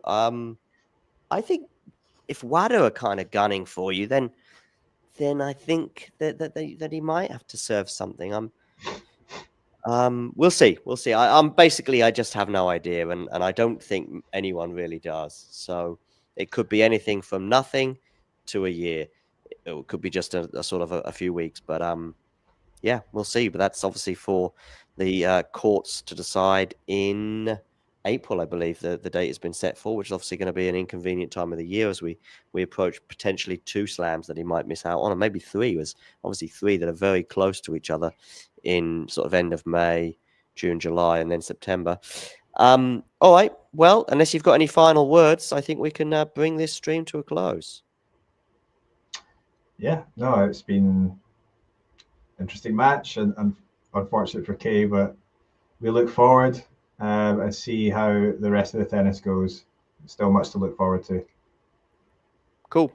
Thanks, Eddie, for sailing us through the choppy waters that, unfortunately, Kei Nishikori was unable to navigate, but the captain of a ship that I can't think of that isn't called the Titanic, Tommy Paul, has managed to get through those difficult moments and difficult waters. In fact, those difficult moments included losing the first set today, but from when he sort of nailed that second set, for me, it felt like one-way traffic, albeit with a small blip, but not an iceberg in that third set. Anyway, analogies or puns, I always get those two confused. They are done, and so are we. But for whether you're tuning in on Tennis Asia TV or talking tennis, you know the drill. If you enjoyed this video, make sure you hit that like button. Don't forget to subscribe and click that notification bell so you don't miss out on all things tennis.